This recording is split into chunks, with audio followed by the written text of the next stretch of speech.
Hey, motherfuckers, we back. It's a nigga rockin' podcast out here.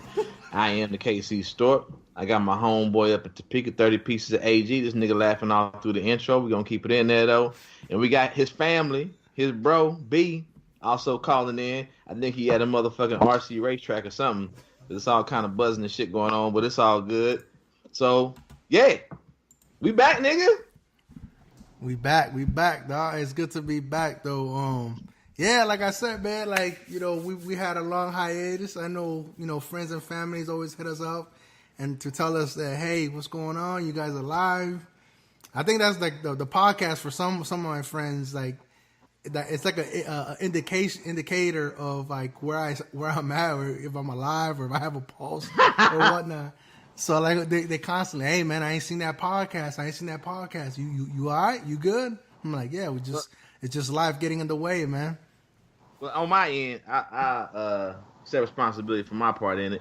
Fucking got a baby, a new baby, just over 2 months old, and then before that, pregnancy, transition, all that. Grant, our other son, is in the house. I'm also coaching my son's football, my twins, my 13-year-old boys' football team. So sometimes I won't get home till like 9:30, 10 o'clock at night. And then Frank got his own responsibility. So it was just hard to find that time on the weekend. I got the kids, I got football games. So it was just a bad fucking place where it was like football plus new baby. Just couldn't find the time on the weekend. And of course, we all are slaves to a master, that being the women that we love. They want their time. So it's like, if I'm coming home at 10 o'clock at night, 3 days out of the week, and I got a football game on the weekend, and we got kids, Maury want her free time. She don't give a fuck about no podcast, dog.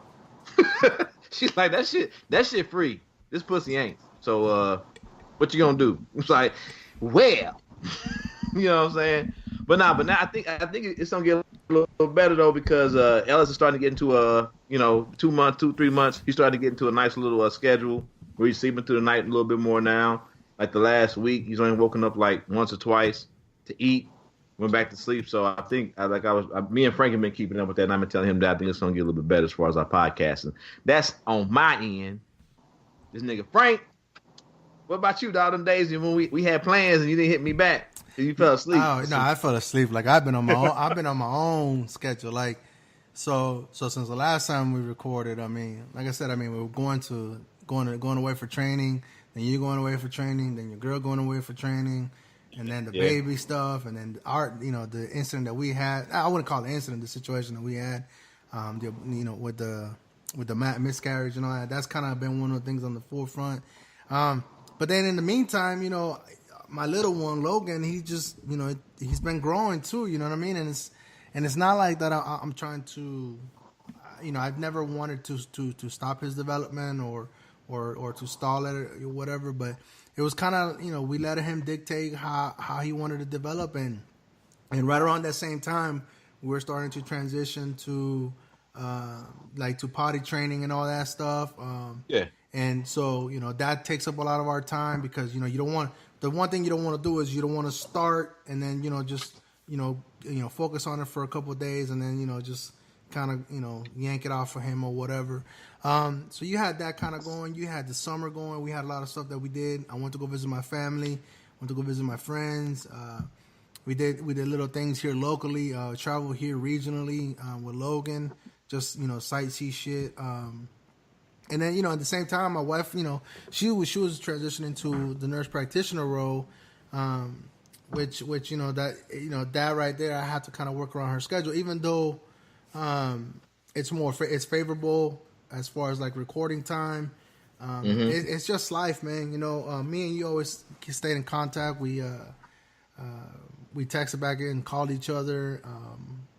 But it just never, kind of lined up. I know I always said, like, Friday nights, Saturday nights, I would always say, hey, I'm available. But it was like 7 o'clock. But then 9:30. But then 9:30 came around. I'm like, my little man's sleeping.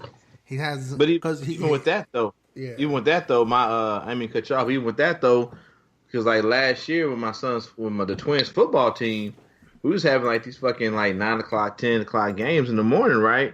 But now they're doing this new thing where they want the kids to get play in these high school stadiums, get used to playing in the nights, nigga.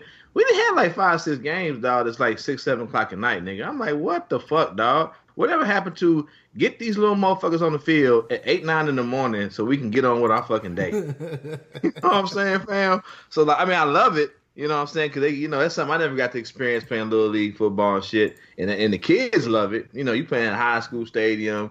You know, all your people come out there and watch you under the lights and shit. You know, true, it might only be like 30, 40 people in the stands, but for a little kid, man, that's a lot. So, I mean, I like it for them, but for a grown-ass man, they got shit to do on a Saturday. You know, hey, can we 10 o'clock in the morning, let's get these little niggas on the field and get going. You know what I'm saying? I ain't mean to cut you off. Go ahead, pimp. No, I mean, that's what it is. I mean, I think our reasonings or excuses, depending on who the listener is, you know what I mean?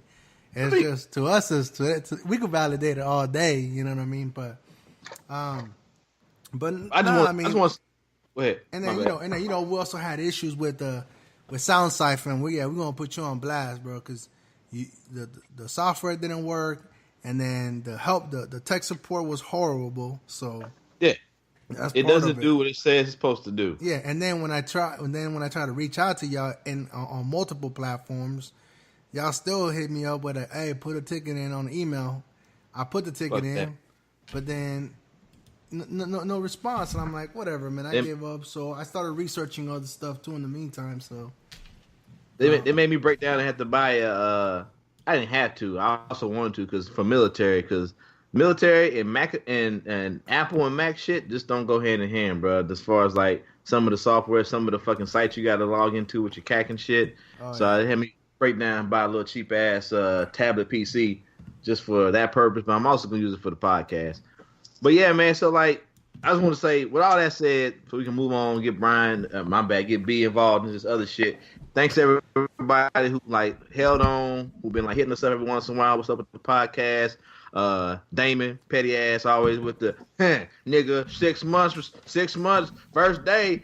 I ain't seen no updates. You know, no, we do appreciate shit like that because it lets us know that even if it's like we said before, even if it's 10, 15 people, if it's family, people we fuck with, people whose opinion we value, they fucking with us, they listening. We gonna keep doing this. If it's one person out there listening to us, we gonna keep doing it. And there's also other reasons, like Frank pointed out, like sometimes I'll be on Twitter snapping, man, because I don't be having my outlet. This is my outlet. This is my stress relief because I don't want to put all my shit on Maury.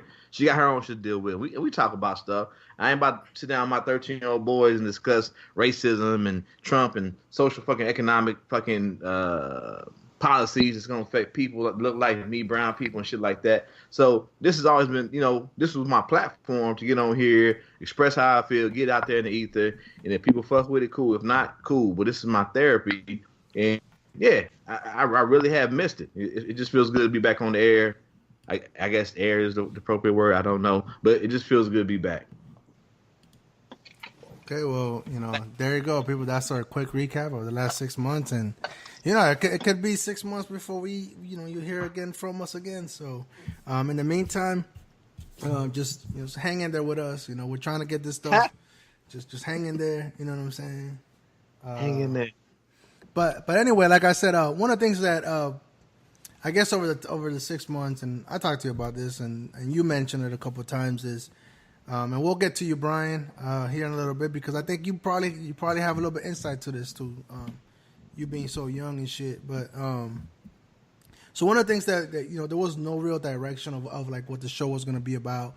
We kind of like we made it. We aimed and pointed towards mental health, and basically the way it started is just me and Winston kind of laying stuff down, laying ideas and thoughts, and what we as a record keeping thing for our kids to and family members and loved ones to listen to, so that way they could kind of better understand of like where we're at as far as like military wise and former military wise, and like what goes on in the psyche of a soldier. I mean, granted, we're not grunts or whatnot anymore, or any of that stuff, but we still dealt with the, we are the people that help the grunts kind of surprise, but we also have to focus on who helps the helper. You know what I mean? So, and I think we have to get back to not get back to, but I think that what we want our focus primarily, while it is something for me and you to help our mental well being. You know what I mean? Mental health well being. I think it'll be good to have the show kind of incorporate that with whatever is going on in our personal lives or whatever we're dealing with, whether it's ideas, thoughts, dreams, something you want to say. That's kind of, and then we can always correlate it and make the connection to mental health day, mental health clinic, behavioral health, psychiatry, psychological stuff. Because one thing that I started to notice, man, recently is there's a lot of people out there like me and you that we don't have an outlet. Me and you created this outlet, and we're able to share this with others. Whether they want to or not, it's up to them. It's their choices. But for me and you, there is no choice. We have to release ourselves or unleash ourselves. And so this platform right here, this podcast, that's the main purpose of it, for us to unleash. But also, maybe sharing that, just kind of like having that group therapy, me and you sharing it. I'm not always going to agree with you. I'm not always going to have the right responses and everything. But at least it's on record, and somebody else that's listening can be like, yo, I kind of sort of felt the same way. I know we don't give you no answers at most of the time, but at least that somewhere in some place, someone is got that, not a similar thought or idea or whatnot. And so I really want to make, we're gonna bullshit and we're gonna fuck off a lot, but I also want to kind of, however the show goes, however the episode goes, kind of reel it in at the end, and at some point during the episode or to a recording, kind of tie it back into a mental health, whether it be appreciation, acknowledgement, just something, you know what I mean, mental health. That way, we know we're not just doing it just to do it. You know what I'm saying? And no, I feel you. I definitely feel you. I mean, and I think it's important. I think people get caught up, especially like in social media. People think it's this place where, I think some places where you kind of have like a selected group, like our chat group, like not a chat group, but our text groups we have, where it's like certain individuals that you fuck with, that you care about, and they care about you, and you ain't gotta agree, dog. I mean, people get this thing like, if we friends, if we brothers, you always gotta agree. Fuck that. If I'm wrong, call me on my shit. You know what I'm saying? And I should be able to call you on your shit if I think you fucking up or wrong. Cause like, it'd be like, let's say I'm out here wilding out. I'm jeopardizing my family. I'm jeopardizing Maury, my children. What kind of friend are you not to call me on that, right? If I'm up in our little text group, like, oh man, I'm about to fuck this bitch, fuck that bitch, fuck. You know what I'm saying? What kind of friend would you be? Like, whoa, my nigga, don't you love Maury? Don't you love them kids? So, and I'm saying, like, people think social media is this bastion of just like, oh, we get out there, I put my ideas out there, and I find friends and safety. And sometimes you do, but we all know there's a lot of people out there, a lot of trolls out there, a lot of people who don't have good intentions out there. So this space, I think, is more of a thing of, I know you got what's best for me in heart, and I got what's best for you in heart, and we ain't got to agree, right? But I think that we both trying to get to the end result being good fathers, good men, I mean, I'm gonna marry Maury one day. Good husbands, good brothers. You know what I'm saying? Good sons. Whatever the fuck, man. We both got that idea, that thought in mind. So we hold each other accountable. And the same thing with Damon. Same thing with Jerome. Same thing with your brother B that's on here. Yeah, we laugh, we joke, we fucking poke fun at each other, we get mad at each other, but I think it's all about having a connection in the community of people that you really, really fuck with and you trust. And when you trust people, you can be open, right? Because I think a lot of times people on Facebook, on Twitter, with all that shit, they come kind of half-assed, right? Because it's like, I don't really trust everybody out here, so I'm going to put this half-ass idea out here, and sometimes if they get pushback, they tend to blow or go the way of the pushback. You see it all the time. But if I'm with my family, I'm gonna hold my ground. I'm gonna be 10 toes deep, and I might be fucked up in my thoughts, but at the same point in time, I know that these people who are coming at me have what's best in mind for me, right? And I may not agree with it at that point in time, but it's been times where me and Damon, my sisters, Misha and Sylvia have argued, fought, and I find myself going when I get home out of that heat of the argument, going home, sitting down, and really just digesting what was said. And 9 times out of 10, I find myself like coming back and like, you know what? On this and this and that, I was fucked up. It was my ego talking, blah blah blah. And that's just to go like this space here is about us coming together, talking about the world, talking about how we feel about it, talking about how it affects us, talking about our families, the women that we love, our brothers, our cousins, whatever the fuck, and then just getting it all out there. And like you said, sometimes we're gonna agree on shit. 8 times out of 10, we agree on most shit because we just two niggas that love each other and we have the same mindset. And it's that two is where the friendship and the brotherhood is found, right? Because that two is where we disagree, and we can find respect in that disagreement. If we agreeing on shit all the time, I don't know. But it's that when we bump heads, or we're able to come back the next day as men or women or friends or cousins or brothers and say, yeah, I don't agree with you fully. I understand where you're coming from. I can't support it, but you my man, my woman, my friend, whatever the fuck, and I got your back. Now, as long as they know some shit like I'm about to go out and fuck some kids or fucking start playing R. Kelly and dragging teenage girls behind fucking cabins and shit like that, I can support that. I can't support that shit. But for the most part, yeah. You know what I'm saying? Yeah, but 18 and 19 are illegal too, so. 18, 19, my daughter's 17, nigga. I killed a nigga. What's up? I mean, I'm not gonna drag your girl or nothing. And actually, you talking about military law. Some states 14, 15, 16 is legal. So yeah. Understand, my friend. Yeah. Understand the laws, my friend. You know what I'm saying? You talking about? I feel you talking about that military law that they tell us about now. We might go to this country and it's cool to fuck 12-year-olds, but you niggas are still under the law, Uncle Sam. You know what I'm saying? No, I don't. You know what's crazy and what's sad? They gotta tell us that, bro. They gotta remind niggas that fucking motherfuckers under the age of 18 it's illegal. Anyway, that's another discussion for another day. But yeah, like I said, I mean, I'm, like I said, I mean, 6 months is 6 months, and we're not gonna get that time back, but whatever. But yeah, man, like just going back to you're my boy, bro, and I think people probably thought. Hey, is B still there? Did he leave us? Brian, you still there? Yeah, I'm here. Come on in, man. All right, my bad. We done that other bullshit. Come on in. All right, so you've heard him a couple times. I think we tried this. We tried it on a round square table conversation when we had a just recently released podcast with my older brother. Well, it's my sister's the oldest. Then I'm the oldest male. Then my brother Mike. He's like a little bit younger than me. And then Brian is he's on the line right now.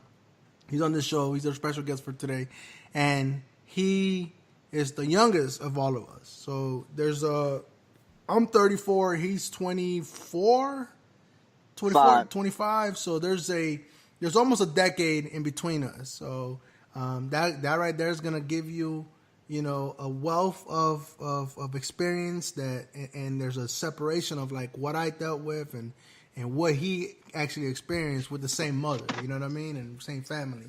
So his experiences are totally different from mine. Doesn't make him right, doesn't make him wrong. It's just his experience. Go ahead, man. Go ahead and properly introduce yourself, Brian. Hey, what's going on, everybody?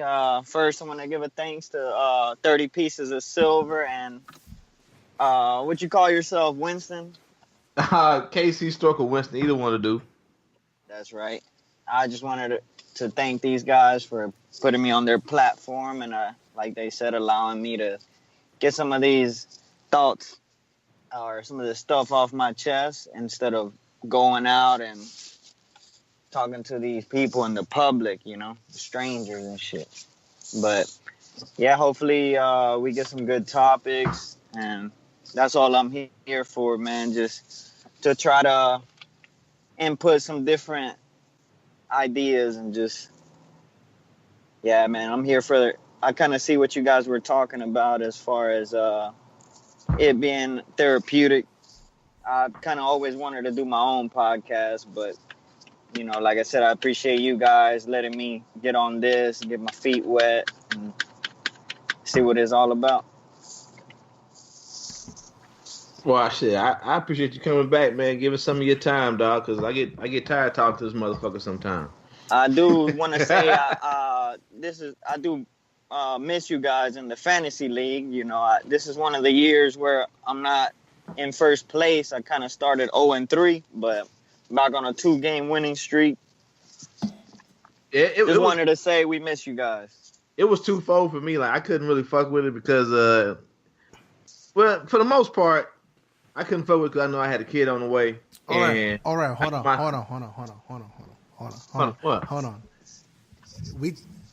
We're gonna go ahead and tackle this shit right now, because I kind of feel like you're the same. I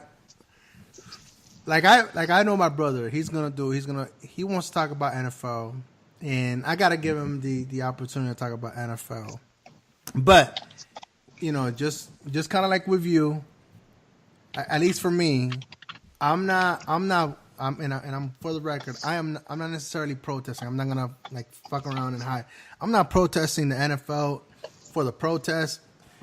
I don't feel like I'm protesting. To me, it's just like I've never been an NFL. I've been an NFL fan, but I never had anything invested in it. So for me to let go completely, you know what I'm saying, and take back my Sundays and Mondays and Thursdays, it hasn't been a big issue. You know what I'm saying? So, I try to tell my brothers, it's not that I don't want to play in the NFL fantasy league. I mean, partly yes. There's the motivation of hey, look, I don't really want to fuck with. How can I say something about negative about the NFL, but then go ahead and go on the side and play fantasy league, which is basically still favorable to the NFL. You know what I'm saying? So, but to me, it just didn't feel right. If I'm gonna stay by this stand, I'm gonna stay by this stand. But for me, just to be clear, it's an easy stand for me on multiple fronts. But I understand, my brother Brian, and Michael, they like the NFL. They enjoy the NFL more than I do. And I know Winston. I'm pretty sure you enjoy the NFL, especially your Chiefs right now, which they're undefeated. I know it makes it difficult. I've always been a bigger fan of the college game. It's because it's more variety. And it's just it just seems there's more passion in the sport. And yeah, that's what it is for me. I've always and Dame will tell you, even when it comes to NBA, I've always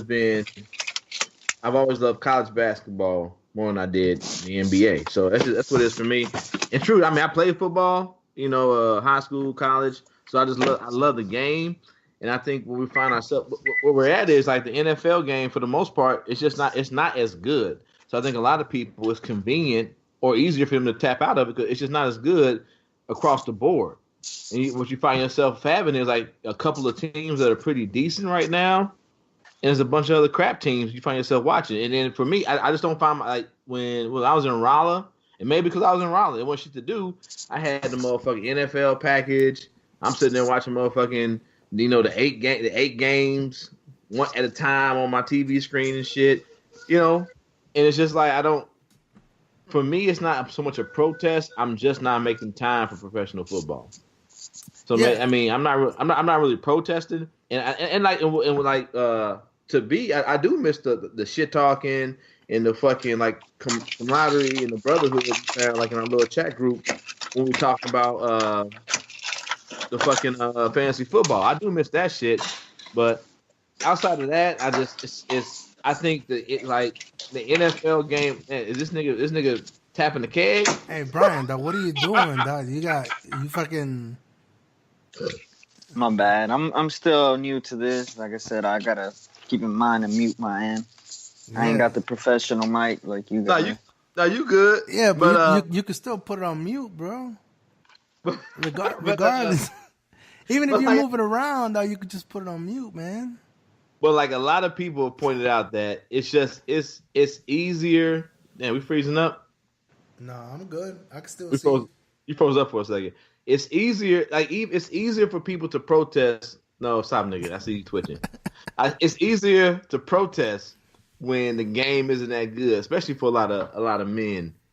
And like we talked about our text group, like Jerry Jones and all them popping shit. They know off top their team's not gonna be this good this year. So it's easier to talk shit, shame these players, shame these men, shame whoever, shame the game when you know the product ain't that good.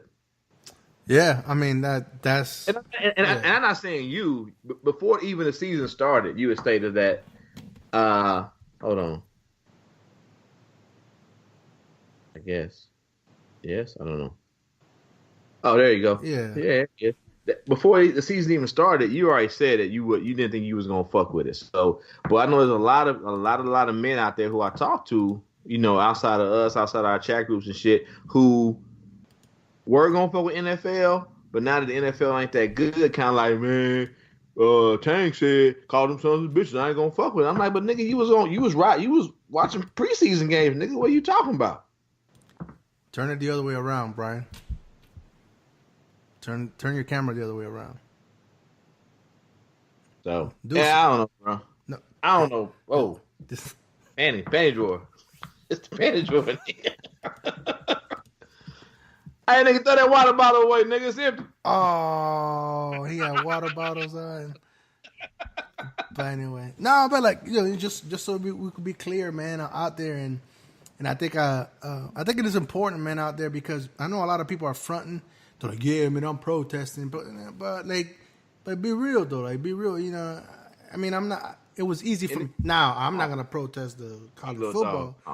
You know what I'm saying? Because I like college football more. I don't Florida State fan, even though we're having a down year right now. I'm still gonna watch. I know that. Yeah, ain't no more down in Mizzou, nigga. Shit. Shit. At least we didn't pull Louisiana down, lose to Troy, bro. Yeah, they lost to Troy at the crib.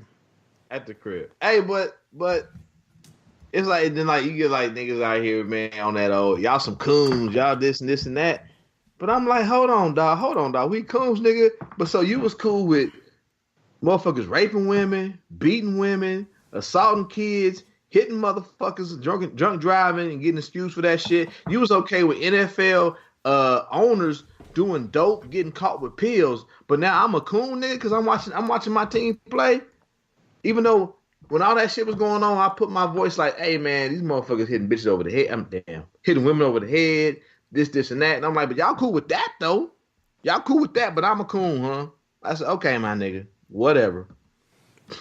Yeah, I mean, I think I think it just needed to be said that where we stand at, and even now going into the NFL, I know we talked about it in our chat group with the NFL going on, with the NBA coming on right now. It's, I guess for me, I've never really, and we talked about this before offline. I think I've never wanted to, and I wrote a art, like most of my undergrad and my graduate papers had to do with like steroids and healthcare and role models in each field and all that stuff. So for me, I try not to put athletes on a pedestal. I think they deserve all the credit and attention that they deserve, because I mean, again, they do make an ultimate sacrifice. You know what I mean? They put in work. You know what I'm saying? Like, we don't always see it, but don't everybody put in work? Yeah, everybody. I mean, I'm saying but I'm agreeing with you though. Oh, we in that case, continue, we continue to ask athletes.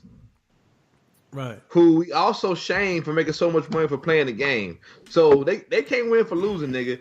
We shame them for making so much money for playing the game. But then we want them to go out there and risk their livelihood for a protest. No, you know what I'm saying? I'm saying it's like, you can't tell me, everybody that I know, you have dealt with some motherfucking racist, homophobic, sexist, whatever you want to call it, shit at the job. I don't see you walking out. Right. I don't see you calling and saying, I ain't coming in today. Why? Because you want that check. And because you think, oh, they make more money than me, they'll be good. You gonna shame them? Is that what we doing? We want people to do more than we'll do?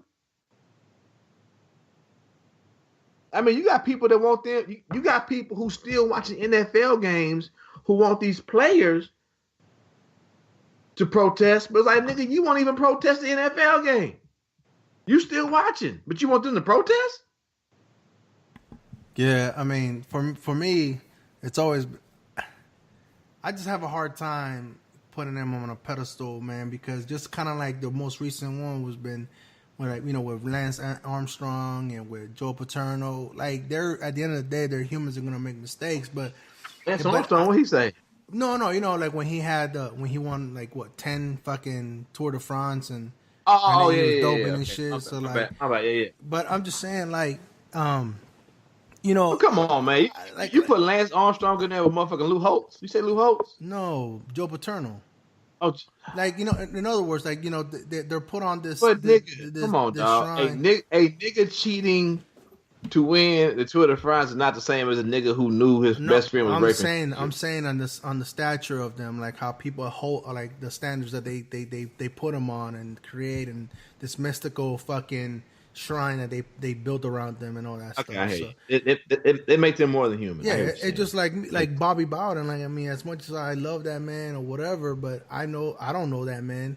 You know, I'm hoping that, you know, he just stays quiet, goes on his little book tour, and doesn't say anything. You know, for the most part, for the last couple of years, he's just kept quiet about things. So, and that's good. It keeps the perception of what Bobby Bowden is, intact until he opens his fucking mouth. You say you want people who entertain us to. You're saying motherfuckers need to stop hoping that people who merely entertain us are superhuman. Well, I mean, to the common man, they are superhuman. It's just. Well, no. I mean, no. Let's not take him anymore. And like, and if they decide to use their platform, okay. Here's the thing too. If they decide to use their platform to bring awareness to a cause, I have no issues with that, like, whatsoever. But I think at the same time, the same people that put these folks on that pedestal, they're the same ones that are fucking ripping them for using the platform that they put them on for using. So I'm like, I have a problem with that shit. Like, I have a problem with the people that put them on there and are bitching to those athletes, like, shut up and play. I'm like, no, like, you put them up there for a reason. You know what I'm saying? I go one step further though. For the people who shame them for not using their platform, you don't know what they're doing behind the scenes though, right? Because like for years, niggas shitted on Jay-Z. Niggas like Jay-Z ain't pro-black. Jay-Z don't do that. And then it comes out, him and Beyonce, they straight giving up money, bail money. Not just one or two, just like bail money, releasing like niggas, Black Lives Matters movement people, getting them out of jail so they can be home with their families for the holidays, dog. But he ain't ever put it in a press release. You know what I'm saying? But you shaming that man. You shaming his wife, right? And it's like, we don't know what they doing behind the scenes. And true. If we don't know, we don't know, right? But if you don't know, sometimes you might want to shut the fuck up. You might not want to assume, right? But it goes back to my point of saying you require more of another man because he make more money than you than what you'll do. Yeah, and I don't think that's right for them to do that. No, I don't agree either. I don't agree either. And it's like, just because you black don't make you an activist. Right. Just because you brown, just because you Nicaraguan, just because you Puerto Rican, Cuban, Venezuelan, whatever the fuck, it don't make you a fucking activist. Right. I mean, should you care? Yeah. Should you want to be involved and want other people who look like you to prosper and not get fucked over? Yeah. But it ain't guaranteed. It's not guaranteed, dog. It ain't guaranteed. In the assumption that just because you make a lot of money and you entertain me, also means you should be an advocate for my rights. That's fucking stupid as fuck. Yeah, and that's another thing too, man. Like, I don't know, man. I don't know. And I guess like my mentality on this is gonna probably develop in the next couple months or whatever. Just on that same note, it's like, you know, with what's going on with, what's his name, Harvey Weinstein or whatever, from the Weinstein Company. Yeah. So like, yeah, you know, he's a shitbag. I mean, whatever, you know, and all the stuff that he's like donated and everything. I know a lot of people are clapping back and saying, well, the Democrats need to go ahead and give that money back or donate it. I'm like, I'm not. I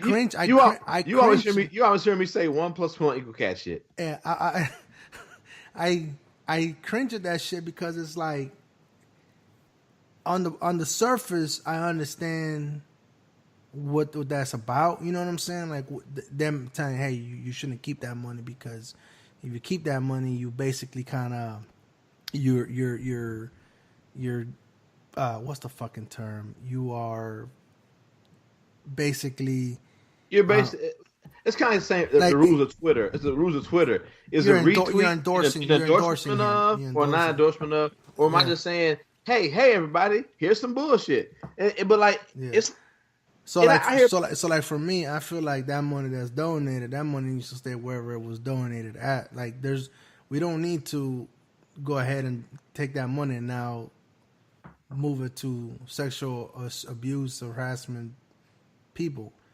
I say, make that man give back to that community.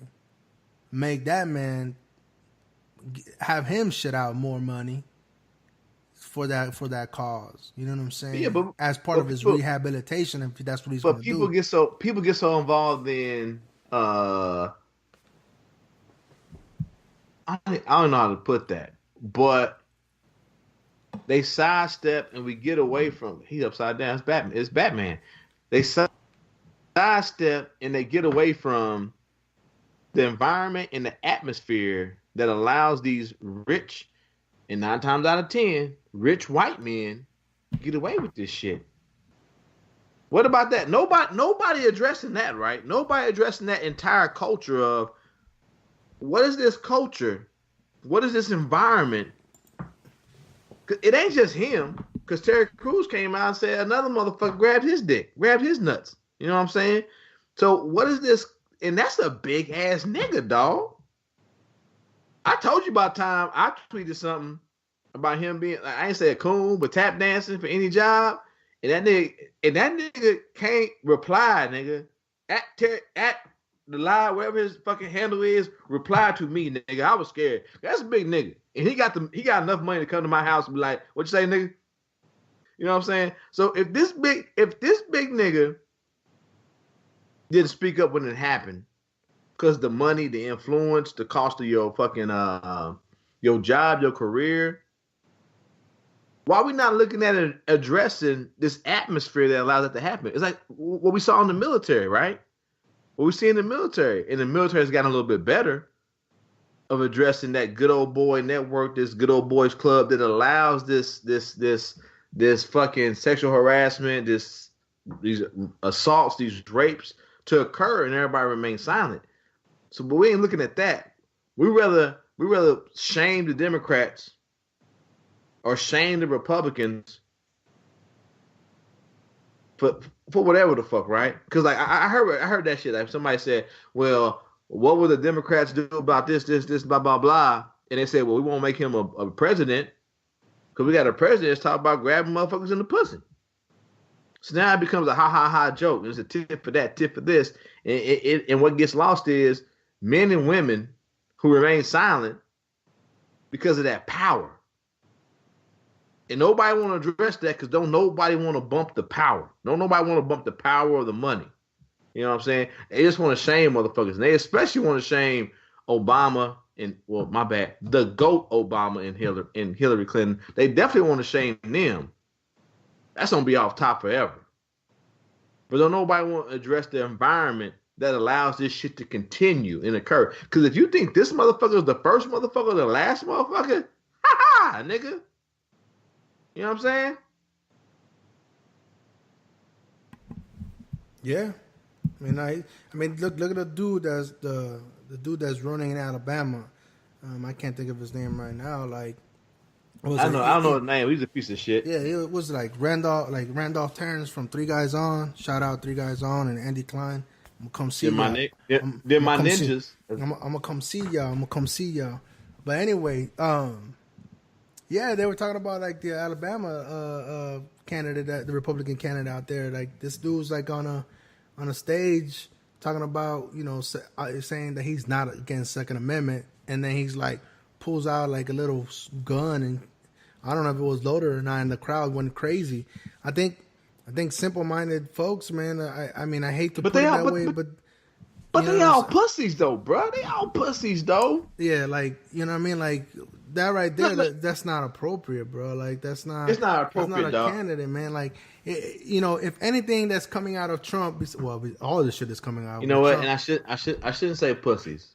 We need another term. One of the things that I'm starting to notice, though. Hold on. One of the things that I'm starting to notice, though, is that people always want to say like, "Hey, man, big businessman will do better." I'm like, no. The reality is that career politicians are career politicians for a reason, and so they need to understand. Even President Obama, he was a senator. You know what I'm saying? So. And he had like local experience, you know what I'm saying? So he understood, what he was kind of getting into. I think this oversized, grown orange piece of shit came into this office just as a I'm gonna do it because I can type of shit. No. They did it because white America said we gave you niggas a black president. That's what happened, dog. And they went for the lowest common denominator of white motherfucker to put in the White House. That's all it is, bro. Yeah. But nigga, you and Jamie would do a better job in the White House than this motherfucker, bro. Duh. Like Me and Maury do a better job, nigga, and I have no idea of fucking international geopolitical shit that's going on, bro. But I would do a better job, this motherfucker.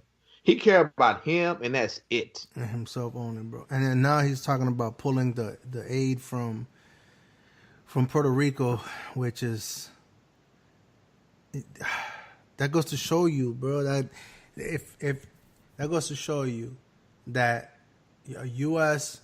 territory, U.S. citizens, I called them U.S. Americans the other day, U.S. citizens are on an island, just like Hawaii. But they're not. Even though they're Americans, he still sees them as second. What do you call that shit? Second class citizens. Though. Citizens, yeah. I'm like, but it's also the opposite. They're Americans, and it's like. But do you understand the optics though? If you go when you say to a racist motherfucker Hawaiian. Or Hawaiian, they think of like vacation, this, and that, blah, blah, blah. But Puerto Rican, nigga, they think of Mexicans, bro. Oh, no, yeah. I mean, yeah. And that's the optics of it all, dog. That's the optics of it all. It's like when you have we have motherfuckers right now in the U.S. living and breathing adults, nigga, who don't understand that Puerto Rico is a territory of the United States, and these people are citizens. Puerto Rico. Whatever say Puerto Rico. I'm like, man, somebody punch this orange motherfucker in the face. You fucking. I'm saying, but fuck him though. Fuck him though. There are grown ass adults who don't know that these people are citizens. There are people who don't know they have a National Guard that support. All deployments. Afghanistan, Iraq, Bosnia, whatever the fuck. They don't understand. They don't know that. I had a motherfucker. What they done? What do you mean what they done? As far as like give, like every other fucking citizen gives to this fucked up thing we call the U.S. What do you mean? They're like, what have you done, white man? What the fuck have you done? Nigga, besides take up fucking oxygen, what have you done? With his 5 deferments for ankle spurs. That's what I'm saying. You can't. And I get it. Most presidents have never served, have never been deployed. Blah blah blah blah blah blah. This I get that. Well, hold on. Now, okay, most presidents. I mean, most modern day presidents. My bad. Most modern day presidents. It's the same thing as they say when Las Vegas was the largest modern day massacre, because they don't care about niggas. They don't care about the Tulsa City. They don't care about goddamn Rosewood. They don't care about none of that shit. They don't care about Black Wall Street. We talk about like 200 plus motherfuckers got murdered and lynched. They don't care about shit. So we got the most modern day presidents. You know what I'm saying? Nigga, everything's fucked up, dog. Maybe it's just like everything fucked up, and I see it burning around me, dog. It's just like, right? You already know me, nigga. You already know I hate humans, dog. Like, people like, I'm a funny person. I laugh and I joke. But people who know me know I hate humanity. I hate it. I hate it because it's like it's so fucked up and hypocritical, and no one sees the hypocrisy, dog. I should say no one. Most people don't see the hypocrisy. I just think they don't give a shit. I just think they don't give a shit. They see somebody too much leeway. They see somebody that looks like them, and they're like, be alright. Exactly. But no. I'm saying, but that's the hypocrisy of it, because you're white. It's gonna be all right. That's the racism / hypocrisy built into it, bro. It's not. You give them too much fucking credit to say they see it and excuse it. They just don't see it. You remember what's his name, Colonel Vanderbilter? You remember him, Colonel V? Dog, I wish she was on Facebook, dog. Matter of fact, I should tell Jamie to like just tell her to. Nah, dog, I can't be on Facebook, bro. You're crazy, dog. No, I listen to all the rabbit holes people get into. Nigga, don't get on. Just have Jamie go to my profile where me and Colonel V have gotten into it, dog. And it's just a blatant fucking arrogance and ignorance, dog. It's like, on top of that, though, the common theme with every white person, especially when it goes to address this whole the whole NFL kneeling to the flag, the common thing I've gotten is, well, I don't feel comfortable, and I don't feel like I'm able to speak what I want to say. Like, fuck what you want to say, nigga. It ain't about you. It's about black motherfuckers, brown motherfuckers, women being shot in the back and nobody getting no charges, nigga. That's what it's about. Fuck your feelings. And it's like when I 3 different occasions he's coming to me, and I'm just like, and I had to say, sir, because I don't know how we talk. I don't know if we talking officer to NCO or we talking man to man. We're not going to agree, and I don't agree with you. And for a white man who's 60 years old with fucking 2 college degrees, I'm finding it kind of hard to believe you can't find or see your own ignorance in this issue. I'm finding it hard to believe.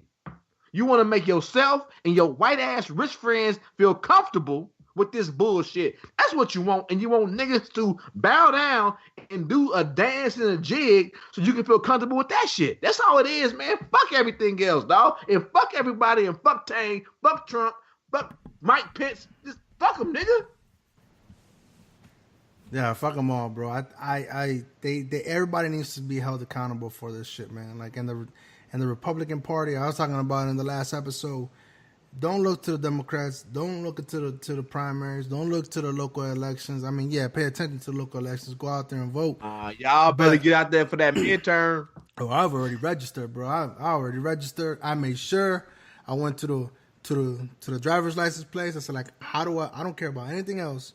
I just want to make sure that I get registered. I want to make sure that I get registered as a Democrat, and I want to make sure I get registered in the proper, and I want my name there. I don't want no absentee ballot, none of that. I want my shit to be there. Because I'm gonna have my registration card.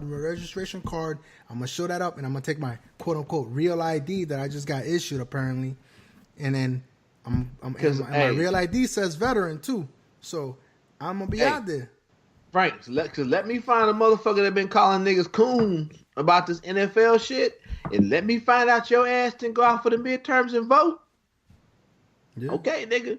We gonna have a talk. Because right now, I'm gonna put your ass on fire, nigga. I know a lot of people. I know a lot of people are screaming for that 25th Amendment. 25th Amendment has to come from the Congress, and right now Congress is ran by Republicans. So essentially, there has to be a mutiny amongst the Republican Party for this shit to happen. Anyhow, it's not easier said than done. So the best chance that we have is coming up in 2018. Show up and vote, man. I know a lot of people don't believe that's how that your vote doesn't matter, but when you're voting on your local election, it does matter because it shows how many Democrats and how many don't vote, don't register as independent because you're not allowed to. You're not allowed to vote in the primaries. In closed primaries, you're not allowed to vote. You can't vote in closed primary. So, register. If you're not a fucking Republican, be a fucking Democrat. Register Democrat. I'm a more of a middle of the aisle Democrat. There's some Republican views that I share, but not all of them. But I mean, I'm like I have 1 foot on the Democrat side and 1 foot on the middle aisle. You know what I'm saying? But I think the majority of people are in the middle, and we're being controlled by extremes, dog. Yeah, and so anyway, so like, I mean, like just to go to say, I mean, that's basically the first chance that we're gonna have to take back one of the houses, if not both, and then invoke the 25th Amendment on his ass, man. Yo, like, do you not? This dude, I shared this on Twitter. This dude went on, and I gotta pull it up because it was grand.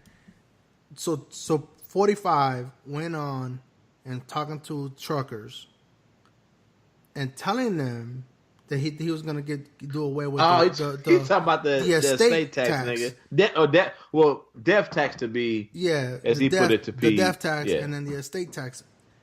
To truckers that average $49K, granted some are on the higher end of that one now, but nigga, they not fucking with no estate tax money, nigga. Right. In other words, unless they own the trucking company. Right. The estate tax is you have to. It's like over 5.2 million, I think it is, or 5.2 million, and which only last year I think it was like five people. I want to say like 15% was invoked, and none of them were truckers. Unless I don't know what it's millions, but basically upon death, if it's transferred to a family member, it's basically limiting the amount of tax on that money. That's basically what it is, the estate tax. So basically, it's like most people ain't fucking with that kind of money. But yeah, and then we have that one, and then you also have the other one that he comes up on fucking which one was it? Talks about like the debt and how Wall Street is doing well, and how he basically wanted to correlate the connection between what Wall Street is doing and how it impacts the debt. If Wall Street, essentially, he's saying that Wall Street and Tang 45. Made it seem that if Wall Street's doing good, then our national debt is going down, which that is a fucking lie. Even the commentators were like, what? Like, the video was just awesome because, like, those are two separate entities. One does not have to do with the other. If Wall Street is doing good, that does not mean that the stock market is going down. On CNN Money, it says, like, the headlines are, and I'll share this with you guys. let me see. I'll show this.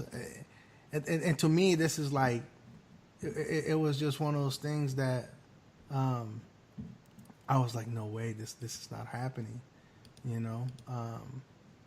So, and it's basically which one? Nigga, now what is all this? Let me see. Cancel. So, cancel. So, I'm about to click on it.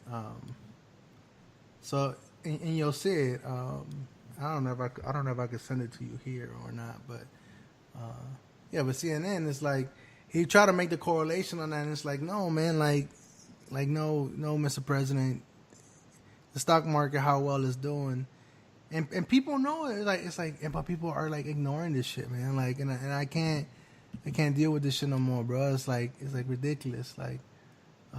Like these are the headlines, and I know people think it's biased because it's CNN or whatnot, but I mean, it's just right here. It says, no, Mr. President, stock market rally does not reduce the national debt. I mean, he legit. And this was during that another controversial interview that he had with Sean Hannity, another, you know, pussy or whatever the fuck, bitch ass, hoe ass. But you know, this dude was talking about like, if we borrow $20 trillion and we bring anyway, none of that shit made sense though. All right, so he's not a good businessman, bro. It might be good business for him, but he's not a good businessman, bro. Like, and I hate that people always bring that shit up, but it's like, no, man, like. But isn't that what it's all been? It's always been about him, though. When hasn't it been all about him, bro? Like, that's what I'm saying. It's been about him. Even this shit with the NFL is a personal beef that started back when they was that USFL, whatever the fuck that they had going on, that got bankrupt because they got into some arbitrary shit with the NFL. It always comes back to his personal beefs and it being about him. Yeah. Hey, Brian, you still there? Yo. So I know you've been listening to us while you went on a hike, pet the dog, took a shower, cooked breakfast, did all the chewing and swallowing and crumbling all the paper that you could. You were basically running into any object that you found. You were running into it, and we heard it. So what's your take? I mean, where do you stand at? Like, I mean, we know that your thoughts may not be fully developed right now, but that's put them down, see how so we could give you some feedback, or you provide feedback to us, man. So what do you think? NFL, Trump, life. In regards to the NFL, I don't know if you guys heard, but P. Diddy, Sean Combs, he's interested in buying the whole league. I thought that was pretty interesting. No, I think it's interesting. I mean, I don't know if it happened, but I do think it's very interesting to put that out there. Because I know I told Frank the other day that honestly, if you think about it, all the NFL players that have a problem, that are taking a knee, could easily start their own league. That's how I feel, at least. I know that most of the people that have a problem with what's going on politically, I know they're talented enough to just take their talents and start their own league. But yeah, but I think the biggest thing though will be the money though. That's what it always comes down to, the money. And yeah, I mean, what kind of money would a league ran by Puffy? What kind of money would it offer, and who's gonna have the backing? Where the team's gonna be? I mean, unless he just outright buys the NFL with his mafia ties that we all know he got. Unless that happens, I mean, it's going to be the money that's going to be the issue. Yeah, no, I understand. It's easier said than done, but oh yeah, like most things, yeah.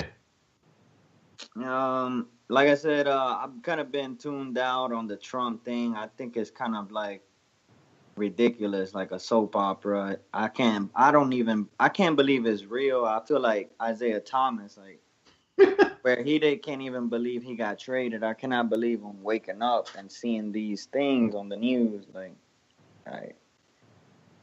No, I feel you though, but yeah, I mean, I think a lot of people are there, but I definitely think, shit, we got to wake up and hopefully, if enough people wake up, we don't find ourselves fucking 4 years later with another 4 years this month. Like I was telling my brother, he was like, well, he only get 4 years, but I was like, who's gonna oppose him?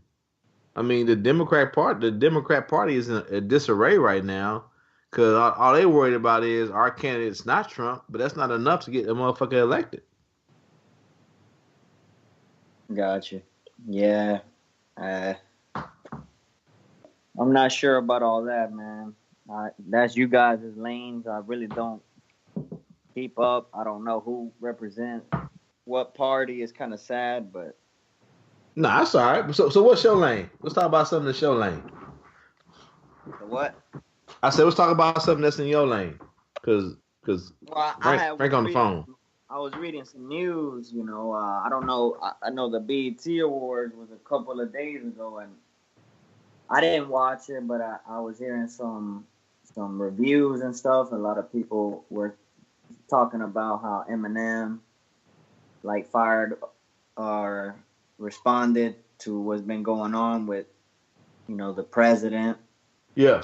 I thought I was surprised. I didn't expect that. Hey guys, I'm gonna step away for a second, carry the conversation. I'll be right back. All right. I guess that's a good step to maybe possibly encourage or wake other people up to what's really going on.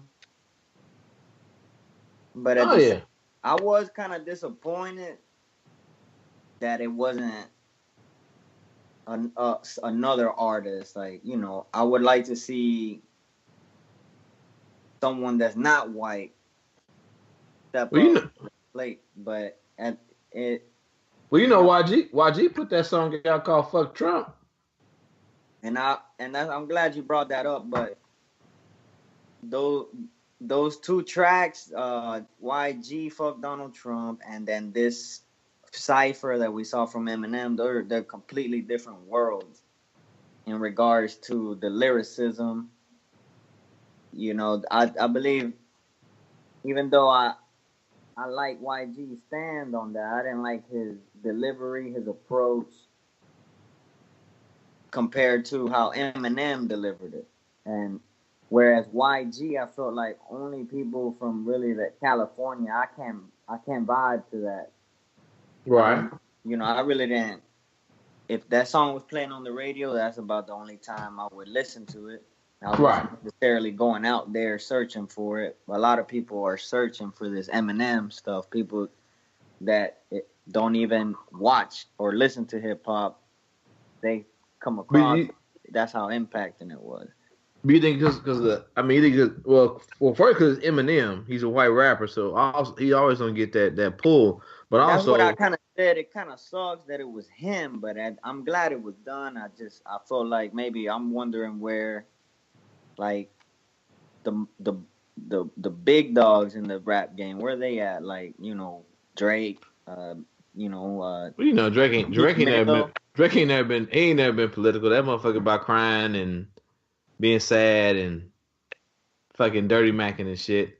But I was also gonna say it's just being Eminem, and then also the platform of it being like the BET Awards, and then you have this influx of white Americans who have lately been like, why they gotta have their own music awards and shit like that, but don't nobody say nothing about the country music awards because it ain't got white in it, but we all know what the award is about. But we got a Latino awards too. Yeah, no, I know. It's Latino war. It's all kind of wars, but you only hear white people. Well, for the most part, people outside racist white people, ignorant ass white people who bump back and say, "Why they got to be a Latino award? Why they got to be a BET award? Why they got to be a Latin or Hispanic channel? Why ain't no white only channel?" It's like, but you go to most of these fucking national channels, it's like most of the TV shows there are just white people, but they don't get that. That's another topic for another day. But I think like the optics of a white rapper at the BET Awards saying "fuck Trump," I think that also added to it. Also, Yeah, I guess it was kind of nice. I guess to see somebody from their party go against him. So technically, he's white. yeah, but I don't think I don't know. I don't think I see Eminem as a Republican because he even had that. Even when Bush was in office, and he had that his album came out, he was on some old fuck Bush shit. Yeah, I just noticed how it took somebody from from that's old pretty much to step up to the plate. I'm disappointed in the freshmen, all the young cats in the game. Yeah, I But feel you. why you like you said YG did make an attempt, maybe not as Yeah, but he's not as successful or as popular as Eminem, so it's never gonna get that. He will never get that. He like, and you brought up a good point. He is pretty much a West Coast artist, so he's never gonna get that fucking we that can't. footing. Yeah, Yeah, we don't.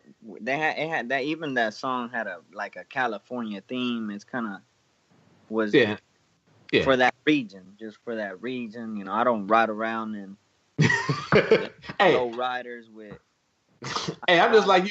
I'm like you, pimp. I listened to it one time just to hear him say "fuck Trump." I'm like, okay, I get it, but like, it ain't my cup of tea. So I was like, okay, But I was looking too. I don't know if you guys know, today's Friday the 13th. yeah. Cool. Right now in Miami is in South Beach or in Miami Beach is Sean Diddy, Puff Daddy Day. Yes, He got a day. exactly. And then yesterday, October 12th, in Miami Beach was French Montana Day.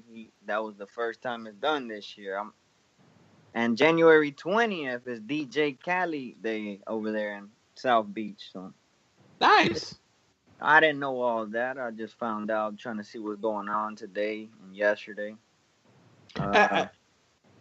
Shit, I didn't get a chance to speak to you as far as like after the hurricane and shit. Did that shit affect you any? No, not even the one that just went by. Right. Now I don't know the name of it. That lets you know how out of tune I am with just the media, bro. I haven't, and I blame Trump, man. I don't even want to watch the news no more. Hey, I'm over here like Hank Thomas, or I think that's his name on Castaway, bro. I'm out of tune. I feel you. I guess sometimes I don't even want to like, except for like my fucking with my family and shit. I don't even want to log on Facebook. I don't want to log on Twitter. I used to be heavy into watching like MSNBC. That was like 2000 whatever the fuck. But I'm like, fuck all that shit, man. That shit'll make you sick, bro. That shit like, cause you get so one sided. You just getting one side of it, and you go watch Fox News, and it's such a polar opposite that like it just instantly turns your fucking hate on. You know what I'm saying? You're not able to form your own opinion. So I mean, I feel you. I agree.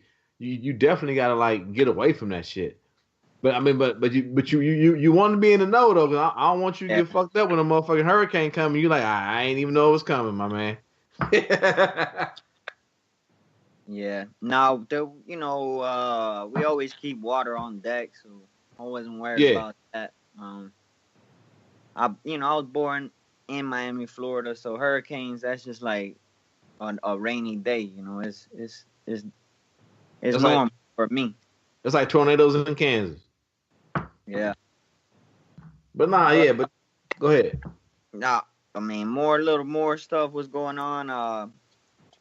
Wu Tang is about to deliver a new album. The whole group. Yeah, I heard about that. I'm I, skeptical, man, because it's like when it's like it's like Wu Tang. That's like I'm older than you. Like that was like my first CD I ever bought. Like Wu Tang 36 Chambers. That was my very first CD I ever bought. And it's like when Jordan left the league and came back and just wasn't that good. It was like So like when the niggas that you really fuck with, come back into the game, and you just like I hope it's good, but I don't know. You know what I'm saying?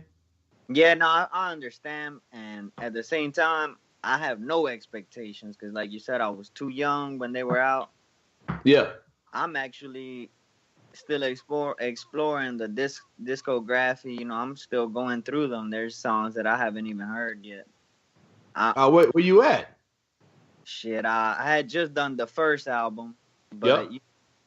but I had pretty much just getting familiar with all of the group members. There's so many of them. They're all talented in their own way. You know, Yeah, cause and then like they had the Killer Bees and them niggas expanded so much. Like, and I think that's kind of what happened though. Like they expanded so fast, so quickly that the shit kind of got watered down. And them niggas was like all over the place and had their hands in different shit. That is, I don't know if watered down is the correct fucking word, but it's like it just got to where it was like too much. And I get it. Like you want to fucking, that bolt of lightning, you want to grasp it, and you want to get that money. You also want to get your shit out there too. But sometimes that can be a detriment, to your growth. So there was at least 10 members, and at least 5 of them were legendary. Yeah, I would definitely, if I was you, I fucking like of course, because I mean Ghostface still put shit out. Raekwon, like I actually been paying a little special attention to RZA just because RZA, for sure. He's like the producer, and he even gets involved with like making movies and stuff. So, well, his movies is shit, except for his role in when that nigga was in was American Gangster. That was he did pretty good in that shit, but he had limited time. But like I know a lot of niggas don't fuck with him, but his 2 albums I fuck with, the RZA I fuck with, the GZA, like lyrically to me, him and Ghostface are my top niggas. All like the GZA guy, fucking Liquid Swords, nigga, that's just like instant fucking fire hot classic. And these guys are like cousins or brothers, if I'm not mistaken. Yeah. Like GZA, RZA, I think they cousins. But all them niggas grew up on like fucking Staten Island, man. So all them niggas was just like deep. They was friends for real. To just everybody just happened to come together and niggas could flow. I'm back. Sorry about that. Yeah. Are you good? Yeah, we was having a good time without you, nigga. Oh, that's all right. That's all right. As long as we could humanize my brother, though, because I know he gets a lot of criticism. Nah, we was just talking about Wu-Tang Clan, their discography and shit. He was talking about he went back and listened to some of their shit because they got a new album coming out, and I fucks with it. And we both agreed that it's best not to have a expectation of greatness, because it's like when Michael Jordan came back to the league and niggas thought he was gonna be dunking, and that nigga was doing fucking fadeaways from fucking 16 feet. And niggas was mad. It's like, yeah, like that nigga still getting 20 points, but he ain't dunking on everybody. You know what I'm saying? Man, y'all know y'all feel like the nation is falling apart, but man, how could I want y'all to. I know y'all haven't been watching, but think about the New York Giants fans, bro. They started 0-5. They made all these off-season signings. They had superstar receivers. All of them motherfuckers are hurt now. They ain't got shit. 0-5. They're doing worse than the Dolphins, bro. So what does that have to do with the nation being? That base just means that the nation is from. They actually had a player. Hey, I gotta go to the restroom. I'll be right back. They had a player that just stopped showing up. He doesn't want to be a part of the team no more. Who was that? What player is that? That's one of the cornerbacks, man. I'm not exactly sure. Oh damn, that's crazy. But is he doing it to get traded or something? I think, man, they're really just disappointed. 0-5 start. The season's going down the drain. It's done already, though. I mean, they still got a shot at the division though, because the Giants are with the Redskins, the Cowboys, and the Eagles, and the Cowboys aren't doing so hot, and the Redskins, I don't know how the Redskins are doing. So, and I don't know how the Eagles are doing. The Eagles are 5-1. Okay, so that might make it look. Redskins are 2-2. Well, but how are they in the division though? In the division, the Giants are 0-2. The Eagles are 2-0. Okay. And then there's only the Redskins are 0-1, and then the Cowboys are 1-0. Giants 0-2. So I mean, they're still alive in the division. They're still alive in the division, yeah. So I mean, but the locker room is dead. The spirit is dead. I mean, they're playing for a first round pick now. It's kind of sad. Nobody would have predicted that. Nobody. But I mean, it's just how everybody's gonna get better in the off season. Just because you sign a lot of players for a lot of money or whatever, that doesn't always translate. To quality. Because look at the Chiefs. The Chiefs they let go of Jamal Charles in the off season for nothing basically, and he went to a division rival to the Broncos, and I think he got hurt or something like that. I don't know. I really don't know how he's doing. I'm not keeping track of anybody. But then all of a sudden the Chiefs, they got that Hunt kid. I don't know what his first name is, but they got that Hunt, and he's like one of the leading rushers in the NFL right now. So, and I think he's just a second year. Right now, I think he's a second year, or it might be a rookie year or something. I don't know. Rookie. Yeah. The Chiefs are 5-0. And so, while the Chiefs, they made 1-0 in the division, but the Denver Broncos are 3-1, but 2-0 in the division. Yeah. And they'll play in the division. You'll play each other twice, so one away, one at home. So right now, I think the Chiefs are 1-0 in the division. They're 5-0. Only undefeated team in the NFL. Yeah, I mean it's just. The season's gonna play out. I mean, I think always just try to get the division, and then after that get the conference, and obviously the Super Bowl. But yeah, the division is always gonna be. It's the Broncos, nigga. The Raiders are cooked, nigga. Yeah. Well, old boy being hurt, nigga. They cooked. Yeah, but that's what I'm saying, though. I think at this point, even the Chargers, the Chargers and the Raiders they could only, play spoiler, So. Well, we always play down to the Chargers. I never know why. We always play down to the Chargers. We always get up for the Raiders, nigga. Yeah. It is what it is. Them niggas can have me at quarterback, and niggas gonna get up for the Raiders. I'm just saying, bro. That's what it is, dog. We get up for the Raiders, and we fucking play down to the Chargers, dog. Since my fucking 20 years of being an NFL fan, being a Chiefs fan, nigga, I've seen it. But yeah, Frank, I was telling Winston today is Sean Diddy Combs Day in Miami Beach. Puff Daddy. Is he from Miami? No. Not New York. Yeah. Okay, that's why. Yeah, okay. And I think he went to school at Howard. I think, but I might be mistaken on that. No, he went to Howard. So, Howard has a day. He be out there in the clubs a lot, so I guess he brings a lot of money to the city. That's cool. Yeah. That's cool. What you guys doing this weekend, man? What y'all looking forward to? Me personally, Maury's sisters get married, so that's some shit that I gotta go to that I don't care to go to. But I mean, I'm all about motherfuckers get married, dog. But it's like, nigga, why I gotta go? I'm not in the wedding. I only know your sister because of you. She only invited me to this motherfucker because of you. And on top of that, my boys have a football game I'm gonna miss because of this wedding. So that's where I'm at with it. Heard you mentioned that earlier. That's pretty neat, man. I wouldn't even mind being the assistant coach. Hey, we need some, man, cause me and this other coach got. Well, I don't want to say. Well, Frank was part of the message, not an argument, but a disagreement on what a what a twin set is. So, basically, this dude wanted to call a receiver with a tight end to the same side. He wanted to call that twins. And I was like, that's not twins. And no reason why our fucking DBs get fucking confused because the head defensive coordinator doesn't know what fucking twins is. Because when we're not, well, for all our, I don't want to, okay. So basically, when we're in a twin set, we go man. But if it's one receiver with a tight end, you're now making the safety play man on a tight end, basically leaving one half of the field open deep. And I'm like, that's stupid as shit. And it only helps us if the tight end goes deep. And I was like, whatever, man. You do what you want.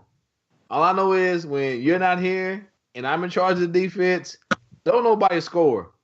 But when you're in charge and I'm here and you calling the plays, niggas average 20 points on us. I don't know. You just went scoreboard on his ass. No, but no, nigga, I am a factual based nigga, dog. Bring me the facts, dog. All I know is when you hear a nigga score, when you not here, niggas don't score, dog. And I'm the only coach that has gotten the motherfucker. Like I've had a parent come down and be like, "Hey, I heard your pregame speech you gave to the defense, nigga. I almost put on pads and came into the game." Cause I get you know me, nigga. I get hype. I get them boys right, nigga. I be like, don't nobody fucking eat today but us. And if anybody fucking eat besides us, y'all owe me. It's gonna be some pain come Tuesday. Cause don't nobody else eat, nigga. Don't nobody else eat. Are they lining up the twins at? Not the tight end and the receiver, but your kids. Well, they finally got because beforehand they had Yasir. They had him at D. Well, they call him D ends, but all they are rush ends. So basically, we putting speed on the outside. They got outside contain responsibility and also keeping the quarterback in the middle. Right? They have no coverage responsibility. But it's little league, right? So ain't nobody run no complex shit. Ain't no need to have 6 or 7 niggas dropping back. We basically play a cover 2, cornerback play in the flat, with tapes over the top. And if we do blitz our middle linebackers, we expect a quick pass. So what we do is we basically play cover 3 over the top. But they got smart because I've been telling them all along, man, y'all need to put fuck having all these defensive backs out there. They got smart. They put my other twin. They put him on rush in too, because they are speedsters, and they also we got one other kid that's probably at their size and speed, a little more physical, but they physical kids. So hopefully won't be no outside shit. Won't be no outside runs.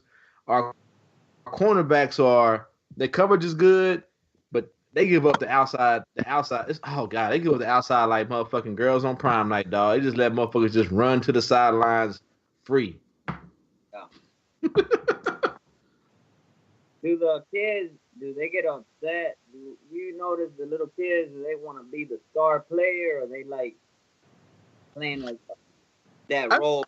Defensive end is not as exciting as playing running back or quarterback. Well, on defense, you don't see it as much. I'm getting a little feedback. Is that me? I don't know. On defense, you don't see it as much. But offense, because defense, everybody we're going to make tackles, we're going to make plays. So you don't see it as much. But definitely on offense, you see kids I'm playing offensive lineman, or I'm playing tackle, blah, blah, blah. Or I'm not playing running back. So you see a lot more on the offensive side. Which on the offensive side, I have receivers. That's my responsibility. I coach the receivers. That's about it. Teach them how to get off the line. Teach them quick hands, all that shit. Get back to the ball, turn around, break out their routes. And we only have 4 or 5 routes we run because it's little league. It's not very complex. But on the defensive side, defense is easier to coach, especially at that age, because there's no superstar for the most part. You know what I'm saying? You beat a block, you make a tackle, everybody get the same height. But on offense, it's only 4 guys getting the ball for the most part. You know what I'm saying? Yeah, that feedback was coming from your end. For me? Yeah. Where at? I don't know. I didn't change shit. Just plug it up and plug it off and plug it back on. Hold up. Y'all hear me? Yeah, I hear you. Okay, that's weird. Yeah. All right. But no, I would definitely work. I would enjoy. My bad. And I'll get off this topic after that. Working with younger coaches, I think it would be better because right now, I may be Coach E. Me and the other guy might be the youngest coaches. The other two they're older than us. Like, and they got like this old school philosophy, motherfucking like 7-man front nigga blitz up the field type shit, and like it don't work. Like you can't like I'm telling you, like it'd be like and y'all play football. And for our listeners who do not play or watch, other who watch football, you can't tell a defensive end to rush up the field, just rush up the field with no worry about the inside gap, right? Because if he just rushes up the field, you make a hole, and they'll just run in that hole where you were at. And I kept telling them it doesn't work. Well, they don't get outside. Well, yeah, they don't get outside. They just run to the fucking hole we created. And so I was like, you know what? Whatever. I can't. Like next year, it'll be 8th grade football, and my kids will be done with that shit. I'll be happy. I mean, I learned a lot about coaching from that shit, and I got more time with my kids because of that shit. But I'll be happy when it's over. Nice. That's nice, man. What? That's nice. Okay, talk to the mic if you're gonna use the microphone from the iPod. But definitely be if you got time to like give up and volunteer and coach some kids and shit, man. I definitely would do it, man. You seem to have a passion for the sport. It don't hurt. It don't hurt. You just know you gotta be patient though. No, you gotta be patient because them little motherfuckers gonna be out there chasing butterflies and all kind of crazy shit. So you gotta have patience. Yeah. All right, so that's cool. So you guys were talking about music too before when I was gone.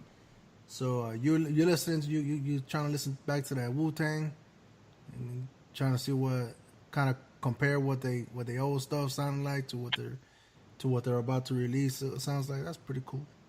I'll be looking forward to what your feedback is, man. What your about that your review of it. So. I think Winston's review. I think Winston deserves to do the review. Like I said, they're an era I wasn't even born yet. Right, but I'm saying though, you could at least review the one that comes out, and then we could have Winston as a reference point. You know what I mean? I would say definitely listen to 36 Chambers. Listen to Triumph, which was another thing. They had the flag. Whatever the flag? Whatever the fuck it was. It was okay. But definitely 36 Chambers, and then they had that double LP shit with the Triumph, whatever the fuck it was called. That was cool. But listen to those two and then compare it to whatever they put out now.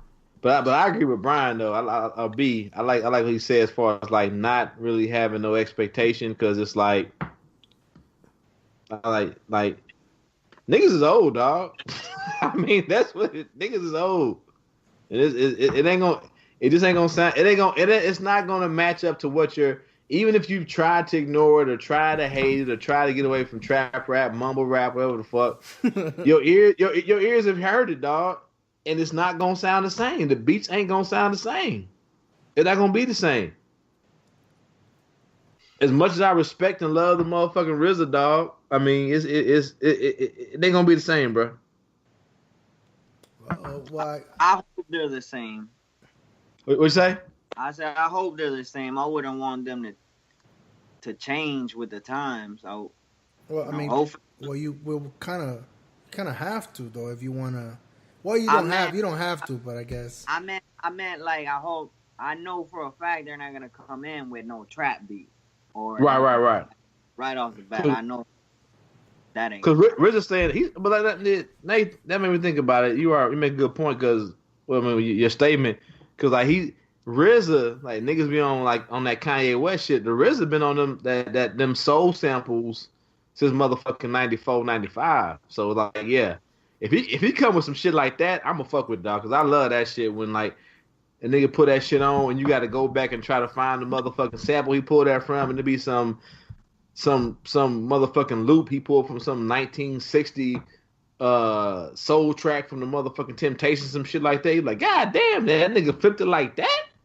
That give me more hype than anything. I ain't gonna lie. Yeah, I tip my hat off to them for just getting back together and doing one more. You know, the culture definitely needs it. like what I was gonna say was with the I don't even know what I was gonna say, man, because the music game is so like I don't know what happened to it because I was born in the golden age, and to me, it's right now it's a great time to be alive if you're a musician, an artist, because there's no classics out there. You know, there's just that hot stuff for the week, for the month. Nobody bumping Bad and Bougie no more. Like it was, you know, hot for a few months. And you know, other than Kendrick Lamar, there ain't nobody doing their thing. Like, yeah. But I also think because it's so much music and it's so much it's easy. It's easier to get to it. SoundCloud, iTunes. You know what I'm saying? Ain't no weekly releases. Niggas dropping shit daily. So I think but that goes to your point, B. It's just like it ain't a lot of classics because a lot of shit's out there is free, and just like nigga, you got an iPhone, you got data, boom, you got that music. Where like in my day, probably for a little bit for Frank's day, like and niggas is waiting for that Tuesday release. You know, Tuesday release, man, you go to Best Buy, you cop that CD, you got to put that money down for it. Yeah. Like now, and now it's like you can get it. You like, should I go to Pirate Bay right now? I download all the later releases right now if I wanted to. You know, they even got a little torrent RSS track where you can go newest releases per week and it download automatically because it's just lazy. You know what I'm saying? But then it goes to your point of saying there's not a lot of true classics out there. And also, I think it's just easier to get to the music. It's easier to produce the music. Also, you don't need no studio. You don't need no motherfucking. You ain't got to go, you know, $2,000 to get no motherfucking producers. Like, man, I got a GarageBand. I got a closet with some pillows in it and a decent microphone. Let's make it happen.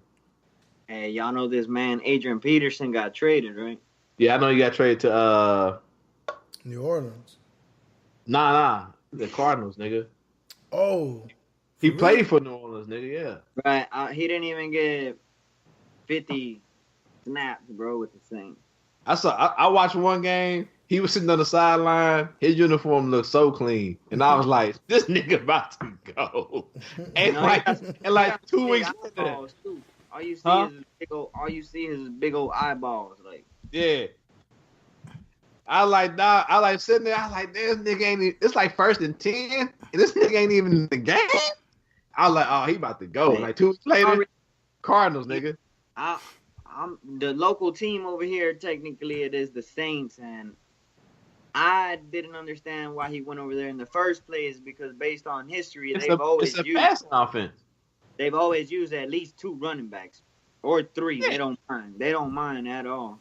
No, he just got his way out of like the Vikings, though. He probably really, they need him. I don't know, McMillan.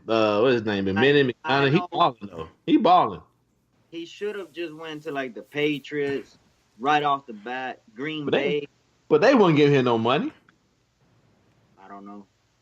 Now Green. Now you said Green Bay may have gave him some money, but the Patriots wasn't about to give him no money. The Vikings were about to send him up there. They're a division rival too. Who, Green Bay? Green Bay and the Vikings. They're not about to give him. You're right. You see what happened when Brett Favre went to the Vikings, bro? They're about to kill each other. The fan base, they're about to kill each other. The Patriots would have been his best choice, but the hoodie wasn't gonna give that nigga no money. Hoodie never gives anybody money, bro. That's what I'm saying, though. That's what I'm saying. It's like his best bet would have been Green Bay, but like it all goes to Trump. Like you said,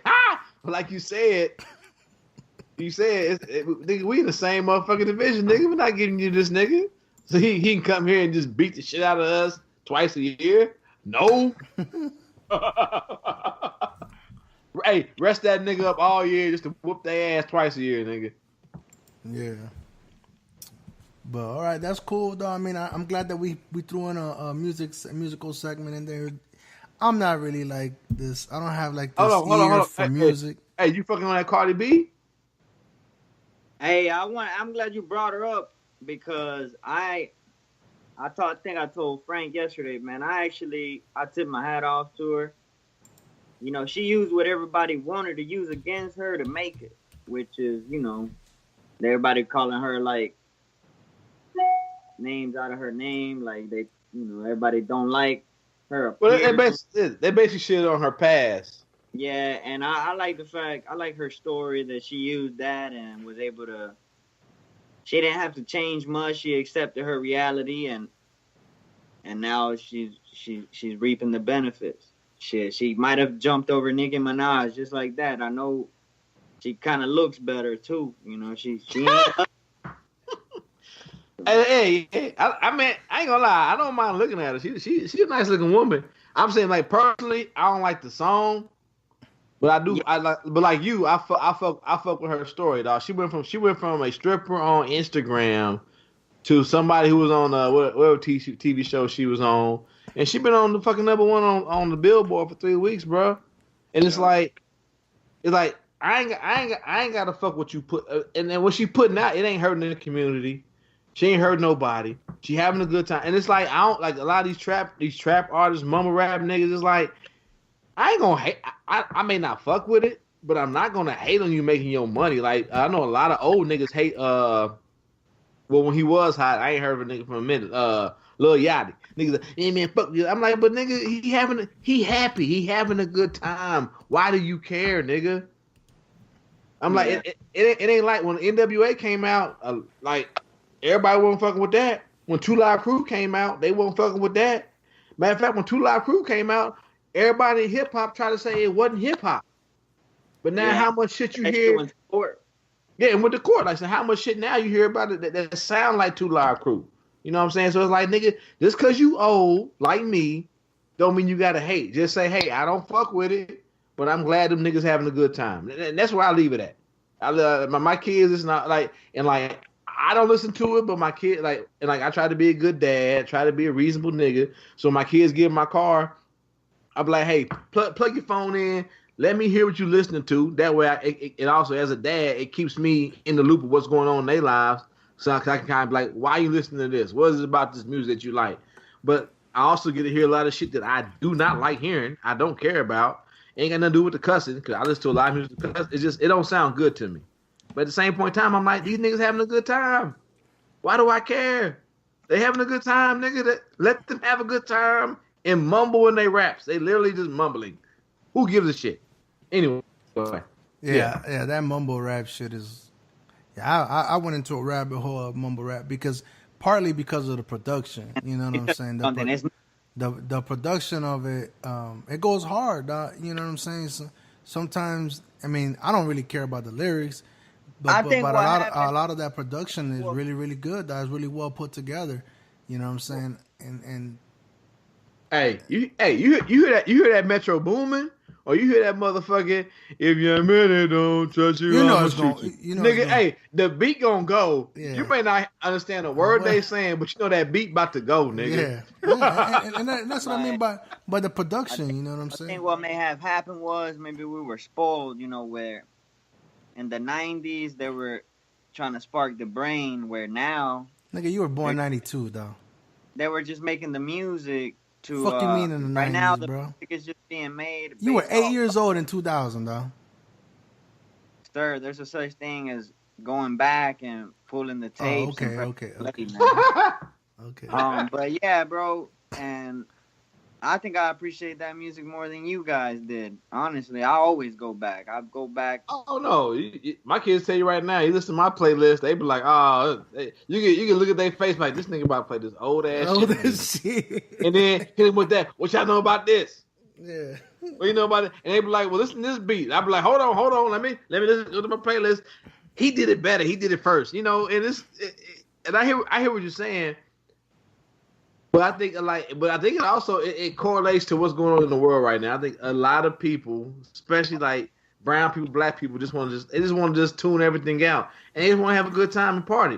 Because there's still conscious music being put out. There's still music being put out like that makes you think. But I think because of what's going on in the world, niggas just want to party. It's a new brand. A new brand. Like, it's called entertainment music, I guess. There's other music. People were really, like, in the 90s, the music was, I believe, was being used to inspire, kind of help people grow in society, whereas the new brand of music is just to try to sell drinks and try to get people in the buildings, entertainment buildings, clubs, bars. It's just Say, just commercialized. but I would say there was still that music back then, and there's still the conscious rap now. But what you find is there's more I guess what you say party sell drink shit on the radio now than it was back then. Yeah, I mean, I think we all saying the same shit.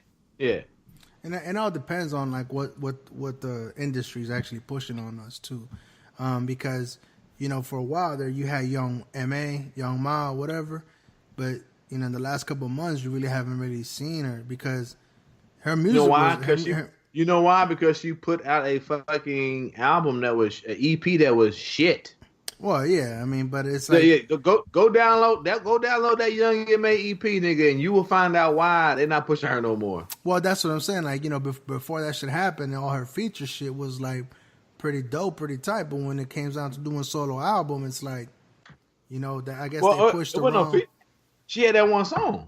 Ooh. No, but I'm saying she was featured on other people's shit. You know what I'm saying? Right. Okay. So like it kind of like started introducing you into her so that you could prepare for her solo album, and right. I guess it didn't do well. So right. like my now, bad. And like now, maybe like coming off the party, the back end of the summer, going into the holiday season, you got, and then going back into school, you got this Bodak Yellow. I think it was primed to be successful with the production, with capitalizing on the momentum that she had, that Cardi B had built for herself. Right? Is it gonna be sustainable? Only time will tell. I'm gonna say no. I think she may go. She may die. She may sizzle down. But I think maybe like after the Valentine's season, after the holiday season, she might drop another one just before the summertime. But you have to understand, she's not a musician. First of all, that was extra credit right there. But that's the thing. But that's what great production does. No, right? I don't think she's a musician. I think like what Frank's saying, she got good production, and I mean, it comes off as sexist when I say it. She's a good looking woman. I don't mean to be sexist. So you got two things going for you. You got good production. You're a good looking woman, and unfortunately, that's what appeases the majority, which are men who are going to digest this music. We paid her some respect, but it's too much because there's one girl out there. I forgot her name, but you talking about she just put an album out, and technically she on P Rock's label. You talking about she might be the best lyricist as far as females. God damn it, I can't remember her name. I know you're talking about. Hold on, Issa. No, she was P Rock. She was P Rock. Anyhow, so while these two fools are looking up and down for this shit, so on my playlist, so what I've been listening to, I'm not really like it kind of depends on what I listen to. What? What you got, bro? Nothing. Go ahead. Nah, so what I've been listening to is just a combination of, so this artist called NF. Not everything. He's a white Eminem, and not even, I wouldn't say white Eminem, cause that's too much credit. He's got a couple good bars, but he's more like a clean version. You know what I'm saying? He doesn't really cuss. There's a little history behind him, so I have to like kind of like look into his background a little bit. But he's decent. He's nice. No, something that me and my son, I could share with him. You know what I mean? Got good production. Production's getting better with every album that he puts out. That's pretty good. I also, y'all might laugh.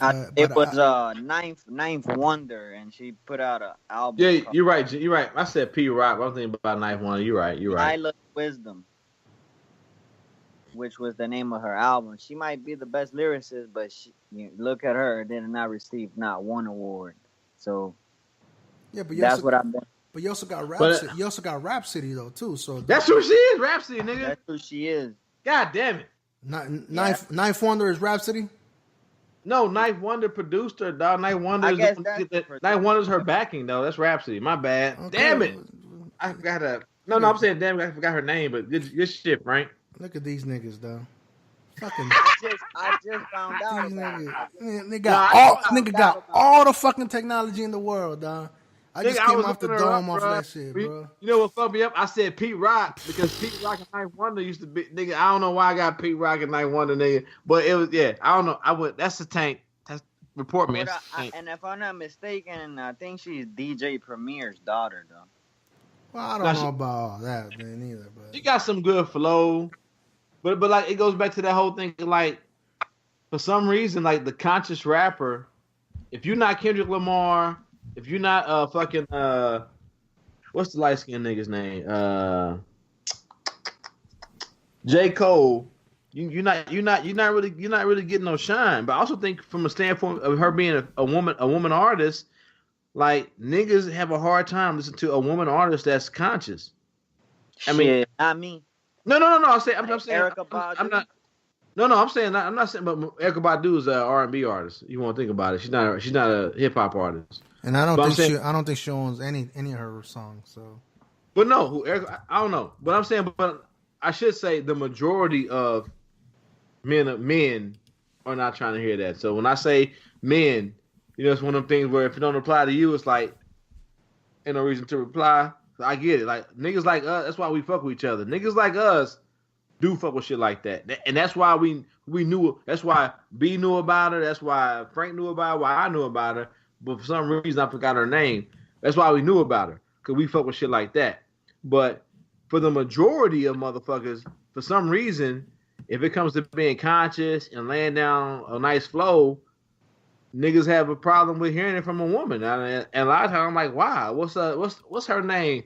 9 o'clock on the corner. What you going to? And she was before Rhapsody. I'm looking her up too. But she was like Jerome used to really fuck with her. But MC Light, Queen Latifah. I mean, there's been other conscious lyricists before this, and they just don't ever catch on because I think a lot of niggas just don't like hearing that, getting that knowledge from women. You know what I'm saying? Whereas we just like get knowledge in general. Well, I mean, I don't know about you guys, but like I respected Queen Latifah, and to be honest, I thought it was kind of like a turn on for a girl to be able to be on the same playing field and in regards to the art and being able to express themselves. So.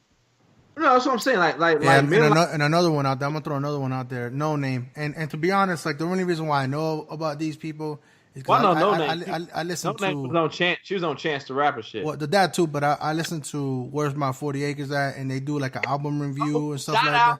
Where's My 40 Acres, nigga? Yeah. Hey. So and I'm a paid subscriber too, so I listen to all the other shit. But you do know they got a little bit of beef with Rhapsody though. You've been listening. Frank. Yeah. I mean, I know. I don't know they got beef, but it's just they got something to say about her. You know what I mean? But no, but they put her in the same They put her in the same vein as J. Cole. Well, where somebody but think about it. If you think about it, J. Cole, they find them both to be boring. They find them both to be good lyricists, but they find their albums to be boring. Well, yeah, because I listened to the last one, and not even just that. Like they did a comparison to her.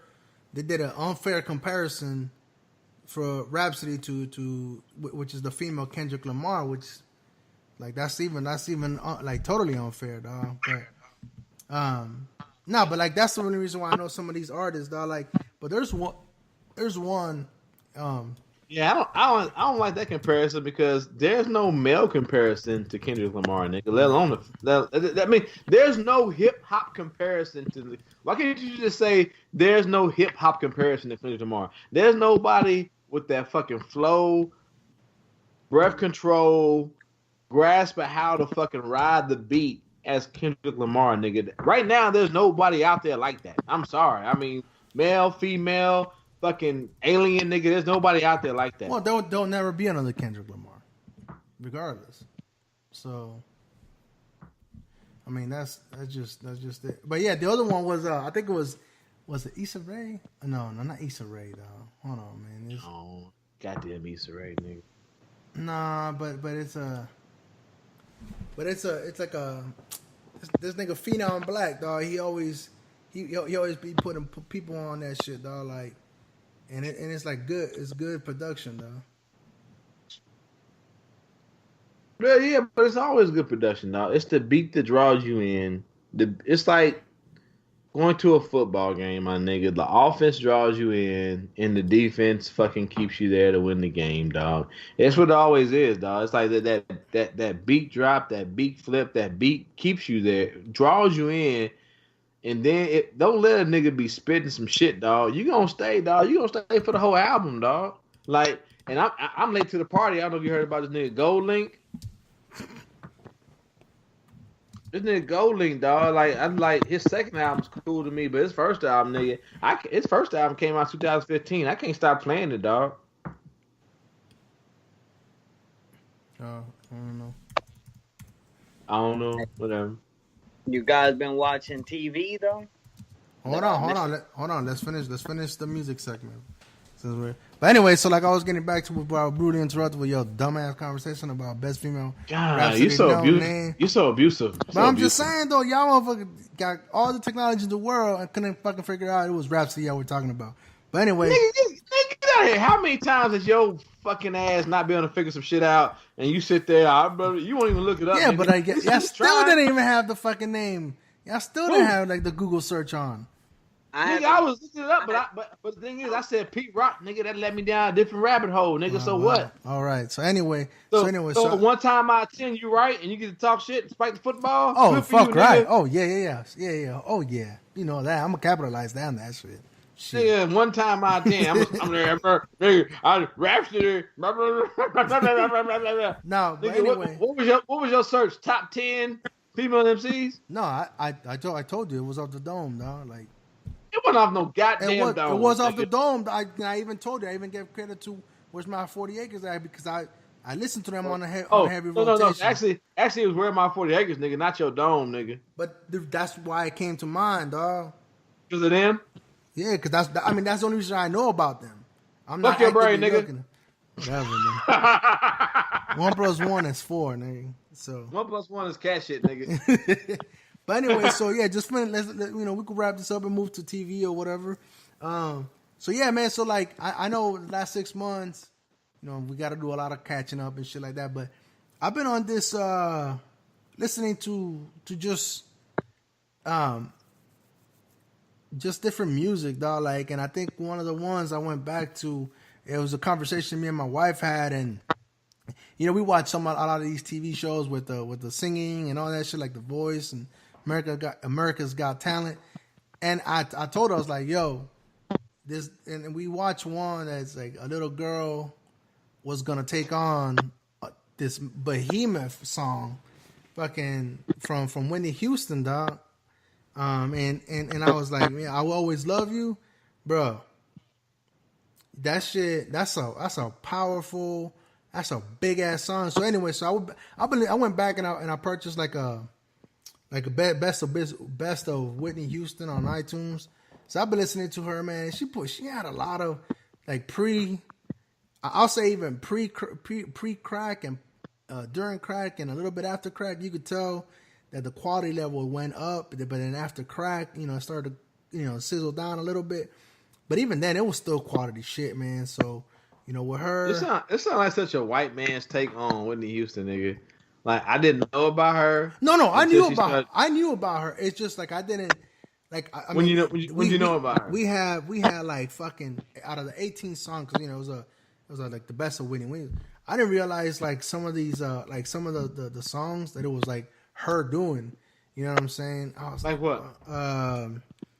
Shit, you got so the one you give good love.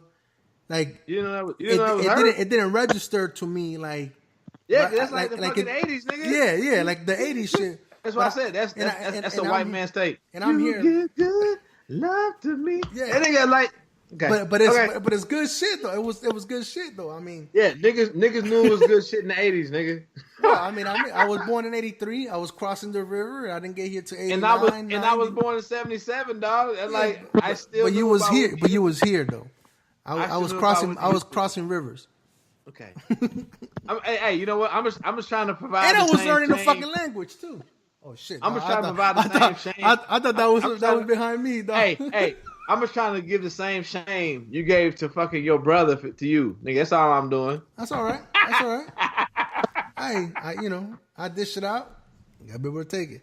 So that's what I've been listening to. So what you been listening to? What's the other song? Bro, we go down the road, fucking Saving All My Love for You. You know what I'm saying? How did you not know about that Whitney Houston shit? I still did, but I'm saying like when I heard it, like when I first heard it, it's kind of like So basically, like anything pre-90s Whitney, you had no concept of. I've heard the music, but I just didn't. I didn't like the image. The image didn't come to. I listened to a lot of like Beatles music too.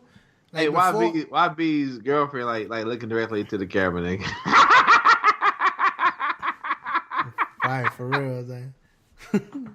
Hey, girl. And then she's over there like how to she's drinking that water. Hey, this is gonna be a water. This is gonna be a meme, like how closer she can get to the camera. Next thing you know, she's gonna fucking. Ma'am. Hello.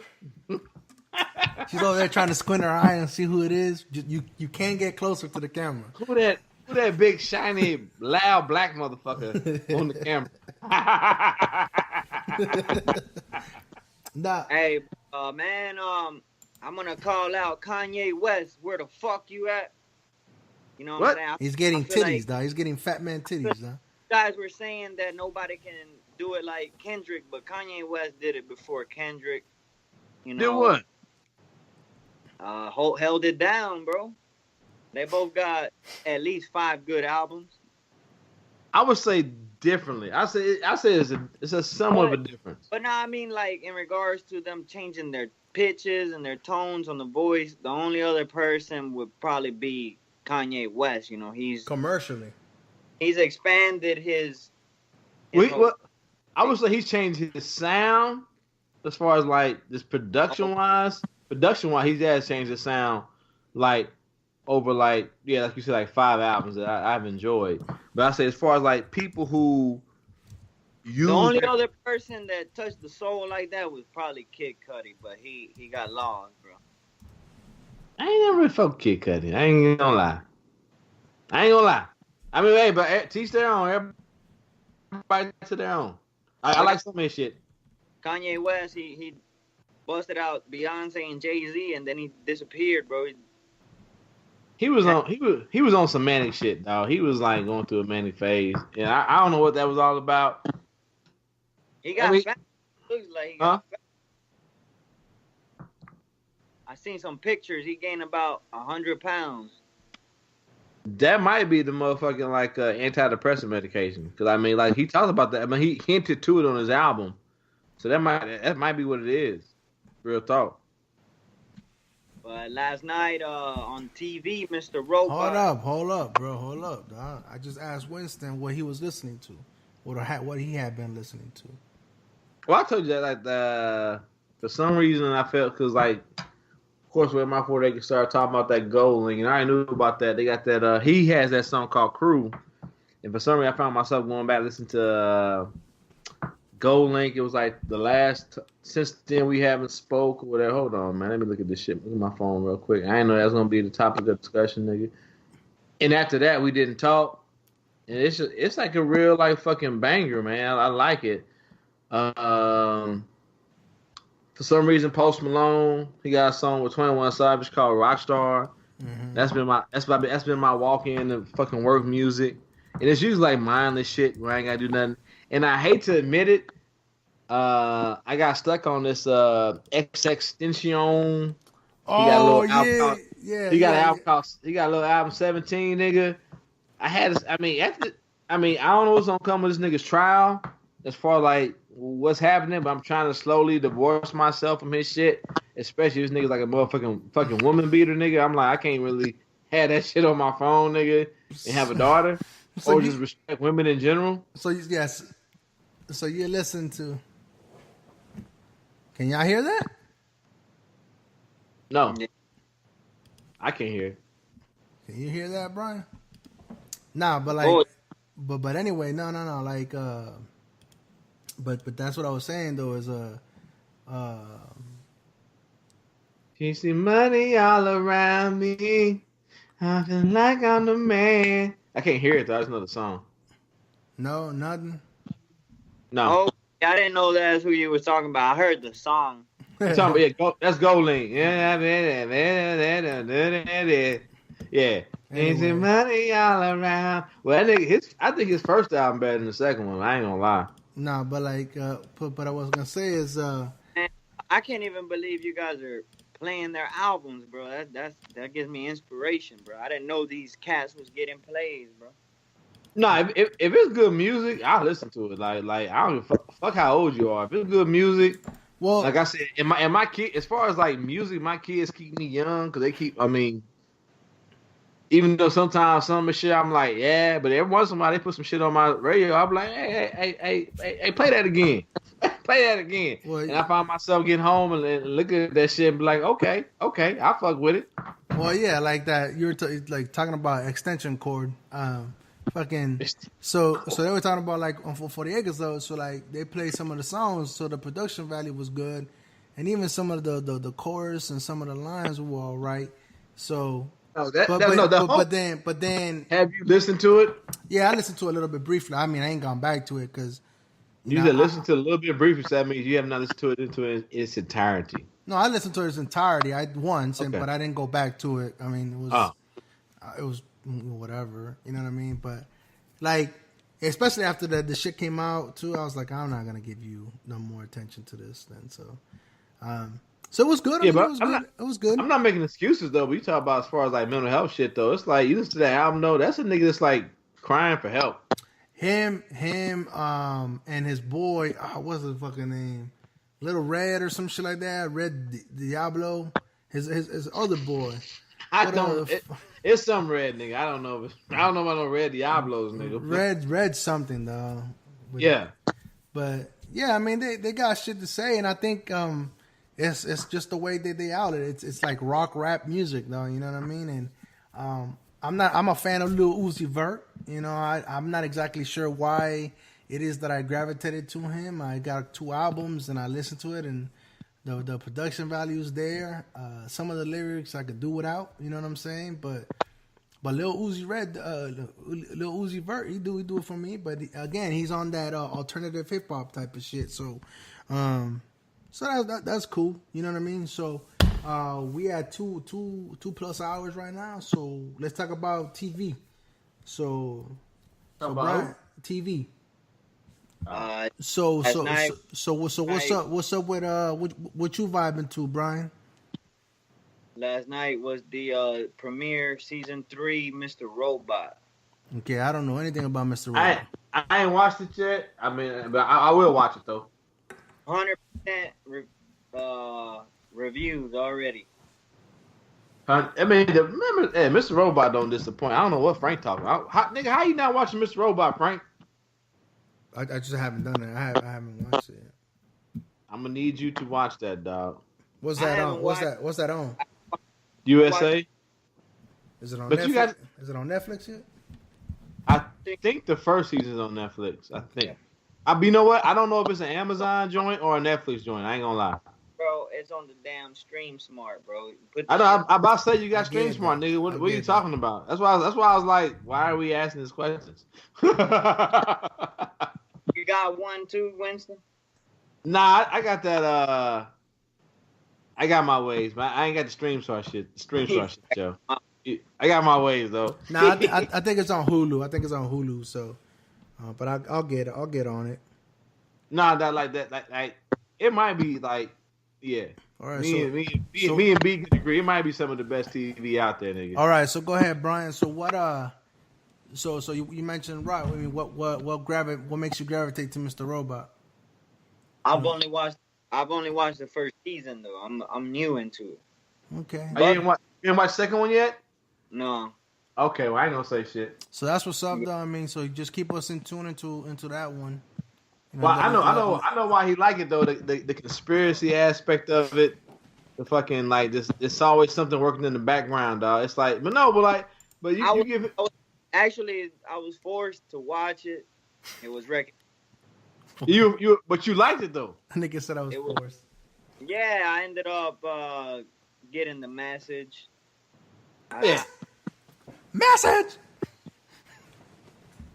But the motherfucker, but it got a flip for your ass though. Like when you think it's going one way, and you like, okay, I got it, nigga. That flip though. One is coming back to me again. I remember I kind of fell off because I just got tired of dealing with the main character's personality. Because man, that motherfucker. I don't know if it's the director, but that first season with that main character is kind of confusing. Like I went crazy just trying to keep up with him. Like, all right, I feel you. You'll understand if you watch it, but I will. He's almost a psychopath, like maniac almost. But I will. I'll cue that up. Any other shows? I don't watch that much TV, but Narcos season 3. I know the ladies have been talking about some Broad City shit. It's on season 4. I haven't even watched the first season. I'm not going to. I'll tell you that. All right. That's just what's popular right now. What you got queued up on Netflix? I haven't had a chance to log into Netflix. I need to make sure whoever's letting me use their login. No shame in the game. Anyway, so what about you, Winston? What show you watching? What you watching on TV? Right now, like besides I said, the NFL. Yeah, like I said, right now I want to watch that motherfucking. I know Mr. Robot. I don't know if any of you niggas up on that motherfucking Rick and Morty. It's old. I mean, they just finished the 3rd season. I tried though. Nigga, I mean, you tried. You not no. I tried, but I couldn't watch it. I can't watch it all the time because Logan's around, and I'm like, I can't watch that shit. I gave it like 2 episodes. I was like, nah, I can't. That shit's hilarious and smart all at the same time. No, it's not. Huh? What's that? Rick and Morty. It's a cartoon. Yeah. It's a cartoon. I think Cartoon Network. Well, it's Adult Swim. It's part of the Adult Swim on Cartoon Network. So. Yeah. I'm trying to think, dog. Like right now, it's not like too much I'm dedicated to, just because like the baby and shit. So it's a lot of shit. Like I said, Mr. Robot. There's a lot of shit I want to go back and I go back after the fact and watch. I don't know if y'all niggas up on Principles. It was a HBO show comedy with God, I can't remember his name. Old boy from Eastbound and Down, wherever the fuck. And then they got my boy Goggins from Hateful Eight. Remember him? Hateful Eight. He was. I don't know if you watched Justified back in the day. Walter Goggins. He was on that show too. So they on there. Shit's hilarious. So I need to watch. That's in my purview to watch. But outside of that, man, ain't a lot of shit that I need to watch. Gotta watch. Like a lot of times I come home and feed the baby, make my food. It's about 9 o'clock at night, and I put not Comedy Central, but Cartoon Network, Adult Swim on. Watch that shit. Whatever's on zones. I'm fucking with Bob's Burger, Family Guy, Robot Chicken. Low key, that channel is a gateway for the kids to cross into the adult world. Pretty much. Pretty much. Because I'm not gonna entertain that, but okay. I remember back when I was watching it. I don't necessarily remember what shows were airing, but I had access to it, bro. And a lot of the parents thought it was a cartoon channel. But little did they know, after a certain time, it switches. Yeah, that's what they call Adult Swim. Yeah. It don't hide the fact, but at the same point in time, I say it's not such a bad thing. It's not such a horrible thing on top of that, but they got to have proper guidance. You can't have parents who are ignorant to the fact that children are watching this shit even without them. But you got a kid that got a smartphone, they watching this shit. Anyway. Yeah.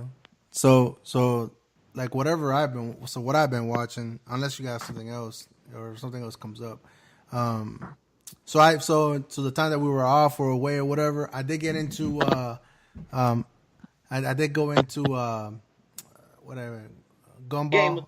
I was watching Gumball. So, that's something that that's a show I was able to watch with Logan. So, on a nightly basis, we would watch a couple episodes and we went to go to bed. I'll say, hey, you want to watch Gumball for a little bit? So we watched that one.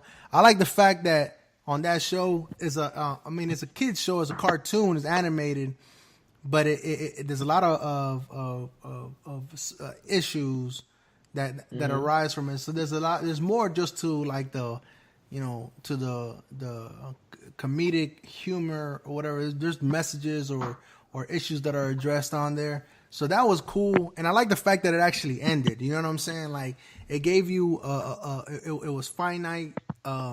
It went back. They grew. They had a beard and everything. Then after that, we got done with all those seasons. We went into Steven Universe. I gave Steven Universe a real chance, and right off the bat, me and my son, we both liked it. I mean, granted, he takes what he can, with the cartoon elements, the animated elements, or whatever. But I also take the other underlying issues with Steven Universe, because you got to understand that if you ever watch Steven Universe, one is like a lesbian or something like that. There's a lot of gay, not agenda, but gay issues. There's poverty issues addressed. There's like Steven Universe itself. There's a lot of there's an innocence to him. Even though he has power and everything, he's still learning how to use it. It develops throughout the seasons or whatever. But there's the innocence to him of that reminds you of how little of a kid he is. You know what I'm saying? That he deals with big world issues and all that stuff, and everybody that plays around him. I enjoyed it. You know what I mean? I would recommend Steven Universe. Again, that one I think still going on. So the new season, I don't watch it live. I either do Hulu or Netflix, or I buy the season on iTunes. So the last season that I bought it on iTunes, so it was worth it. And that led me into Rick and Morty, which at that time I couldn't just watch it with my son. I felt guilty watching it with my son, because now he's at the age that he actually comprehends. Actually, I said the word fuck the other day, and he's like, fuck, and I was like, hey. I can't say that no more on you no more. So, so that kind of now I'm into this. So all that to say, now I'm into this anime stuff, and I'm hoping that if I'm still sticking with this anime stuff, we'll have an anime corner or anime me segment. You know what I mean? So, right. And and for those that don't know what anime is, just it's that Dragon Ball Z shit. So, not Dragon Ball Z in particular, but just that shit.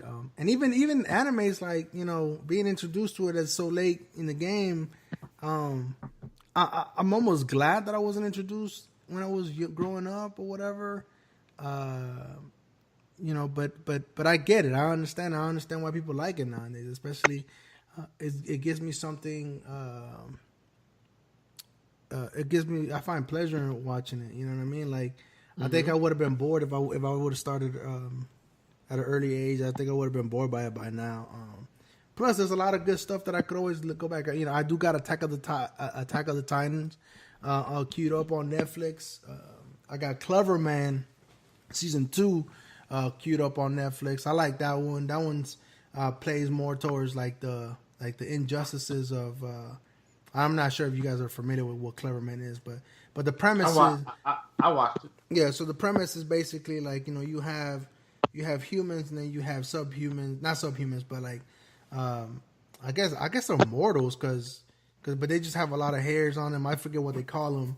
They call them Harrys. Oh yeah, Harrys, and so if they shave all their shit, they look just like the humans do. They just have crazy power and stuff like that, strength. But now they're just trying to it's like an Australian version of fucking X-Men almost. But like how they try to gentrify the areas where these Harrys are pushed out of and all that stuff. So, so that I got Clever Man season 2 queued up. My brother put me on game saying that season 4 of Black Mirror is coming out. There's a trailer out there, so I'm waiting for that. I'm still waiting for the next show, because the last show that we watched, what we talked about was 13 Reasons. We still haven't done the recap of it.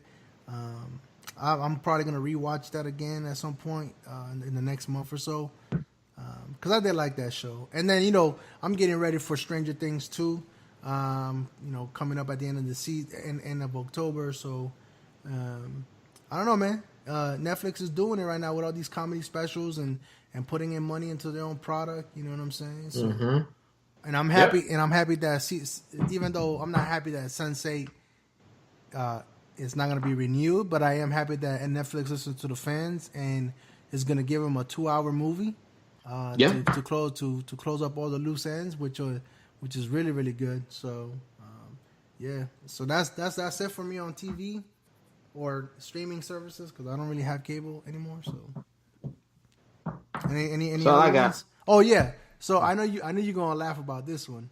So The Good Doctor, me and my wife are watching that one together. We watch it on Hulu the day after, whatever. It's got like a house mentality feel to it, but it's entertaining right now. I mean, like this last episode that we just watched, episode 3, I think it was. There was a lot of math that was being done on a board, and I'm like, I don't think you know what the fuck you're doing, but okay, I'll ride with it. You know what I'm saying? So, but like I said, I mean, it's a lot of far fetched, especially my wife, and being a nurse practitioner. I look at her and she's like, I'm like, no, I'm not gonna operate on a fucking liver in the middle of I-5 or I-4 in California where it's hot. So to pull out a blood clot, and then put it back into ice bags. So. It's called death. Yeah. So I mean, hey, you take it for what it's worth. You know what I mean? And I know. Everybody likes what they like. I mean, that's cool. Yeah. I mean, it at least what I can say is it's something that me and my wife are watching together. So, I mean, it's been a couple months since we actually watched a series together. So at least now we watch that together. Something we do. And then Riverdale. We watched Riverdale together when it went on Netflix. Season 2 is coming up right now. We both enjoy Riverdale a lot. Shout out to Say Something Nice podcast. To all them boys, they put me on game. And when I did watch it with my wife, I was like, yo, I know exactly what's going on. But even then, I was still surprised, though. You know what I'm saying? So, and season 2 is going on right now, but we're going to wait until that one comes on Netflix or until the season's over, because we like to binge that one. Other than that, I mean, that's it for TV on me, on my end. I ain't got nothing. All right. Any movies or anything that y'all been watching? No, I went to go see the newest Kingsman. It was okay. It was good, right? It was good. No, I just said it was okay. I just said it was okay. I'm probably gonna watch that. I'm gonna try to watch that one. I'm not sure. I ain't really been to the movies in a long time, so like I said, I've been watching a lot of cartoon ones though. Got to watch Toy Story with my boy. Finally got the digital copy of The Lion King. And he enjoys that. So, what about you, Brian? What you been looking at, movie wise? The last movie I watched was It. What you think? I thought it was all right. I was trying to compare it to the original one, but I haven't watched it in a long time. I'm not sure. I don't know if the clown in the original movie his grill was that fucking ugly. Like, yeah. Like, I don't know. I mean, I feel like, I don't know. I don't remember that monster being that them showing it to us like that in the original movie. So that kind of threw it off for me. I didn't like it. Yeah. I mean, that's the latest movie I watched. That shit was whatever. You know, I'm not a big movie fan, bro. I have high expectations. They always fail, bro. No, that works. I mean, but yeah, man. I mean, that's a good. And then I haven't really been watching much movies right now. So, anything else you guys want to contribute to, or anything else y'all want to lay down or put it on record? Not for me. I'm about to get off and eat. I'm about to pass out. All right. So, wait, hold on though. So before we leave, we always want to make that connection to mental health. I mean, like I said, I know all of us, especially Brian, myself, and Stork. We do want to make sure we have an outlet. You know what I mean? So sometimes we're not gonna have a structure or whatnot. We don't know what we're gonna talk about, but we'll make sense of it at the end. So, but like I mentioned earlier, I do want to close off or at least mention some form of behavioral health. And so with that being said, so I'm over here on the mentalhealth.gov website. It's a federal agency under the what is it, like human health services, I think it is. Mm-hmm. Yeah, so human health services. And we're just looking at what kind of disorders we have. What the fuck? Oh shit! What did I do? Okay, so we're looking at so one of the things that we want to talk about, or at least I want to mention, is anxiety disorder. I know there's like a lot of discrepancy information out there. So just right here, just off of the federal website, anxiety disorder. People with anxiety disorders respond to certain objects or situations with fear and dread. They have physical reactions to those objects, such as rapid heartbeat and sweating. An anxiety disorder is diagnosed if a person has an inappropriate response to a situation, cannot control the response, has an altered way of life due to the anxiety. And just kind of to the next episode, just kind of have that think about, like, because I deal with anxiety and panic attacks, not on a daily basis, but I do have my episodes. So, like I said, I mean that anxiety disorders or they manifest differently on different people. So not one is going to be the same, and the way I respond to something may be different than the way Brian or even Winston responds to it or react to it. And just kind of keep that in the back of your mind. There are hidden wounds. You know what I mean? We don't always know what people are thinking or want to do behind closed doors. So that being said, there's a National Suicide Prevention Lifeline. You can use it as a 1-800-273-TALK, 8255 if anybody ever needs any assistance. And for our veterans that listen, there is a Veterans Crisis Line, 1-800-273-8255. Press 1 and reach out to somebody. And anybody else got anything to say? On my end, just want to don't know if y'all are watching the news, but there was a young lady who took her life at my daughter's high school. That was about 2 weeks ago. And there was another young person. They're still investigating the causes of his death. Also a student at my daughter's high school. So we won't talk about that, but we definitely know for sure that the young lady intended to take her life. And I hate saying it, but was successful in completion of her suicide attempt. That's the language that we use. Took her life there in the bathroom at the high school. And this was, I want to say the last Friday, or 2 Fridays ago. So yeah, man. So all you parents out there, I know we only got like 5 or 6 people listening, but y'all also push upon other people, young people in their lives. You ain't got to be a parent, man. Like I was talking about to Brian, to be about just getting out there, talking to these kids, man, asking them questions like, are you thinking about killing yourself, harming others? having thoughts of killing yourself or having thoughts of killing others, man. And these are important questions to ask to young people because we all know when something ain't right, something ain't feeling right. And for a lot of people, it's an uncomfortable conversation to have, but fuck you and fuck your uncomfortableness. It's a conversation that needs to be had when dealing with people who might be at their wits' ends or might just need somebody to ask that question so they can unload.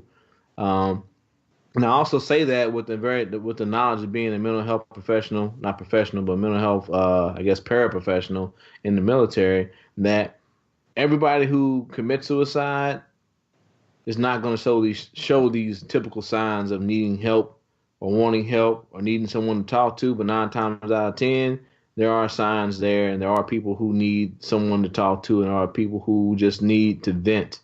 So once again, hopefully my daughter's not listening to this show because it's very explicit. But if she is, I love you, and I love what you've been doing to gather up your friends and pull them together and talk about these issues in the high school as far as like teenage suicide attempts, homicide, and then just thoughts of or ideations of harming themselves. To all my parents, friends, coworkers out there, really, really, really talk to each other, so we can, continue to decrease these numbers as far as like suicides across the population. So yeah, hate to end it like that, but yeah, that was fucked up news to get when I was at work that a young lady had committed suicide in the bathroom at a high school, 2017 here in America. So yeah, we really need to do better as far as like talking to each other because all this shit we stream across social media and talk about, it affects us, man. It affects us, and when we're not out there furthering the talk and really just not just having these quick little 140 text conversations with each other and not digging in and having these deep conversations and ensuring that people are not going out there taking their lives, that's the end result. That's all I got to say. Yeah, man. Just to piggyback on that, we got to have the conversations now before it's too late. You know what I mean? We may not necessarily reach a lot of people, but at least we put out information, and at least for our well-being, we talk about it. So, and it's out there. Anything you want to add, Brian? You're on mute. I just wanted to say that I'm glad Winston brought that up. I myself was in those shoes one day. I wanted to take my life. Thank God I was not successful because I'm here now. Shoot, I mean, it's hard. Like he said, if we could reach out to the youth because they're having a hard time understanding the world, not only just the world, but what's going on internally with themselves. So that's something I've always been big on. So shout out to all the youth. All right, so just so you guys know, we back. We back. We just get the rust out. Get the squeak out of the elbows, out of the knees.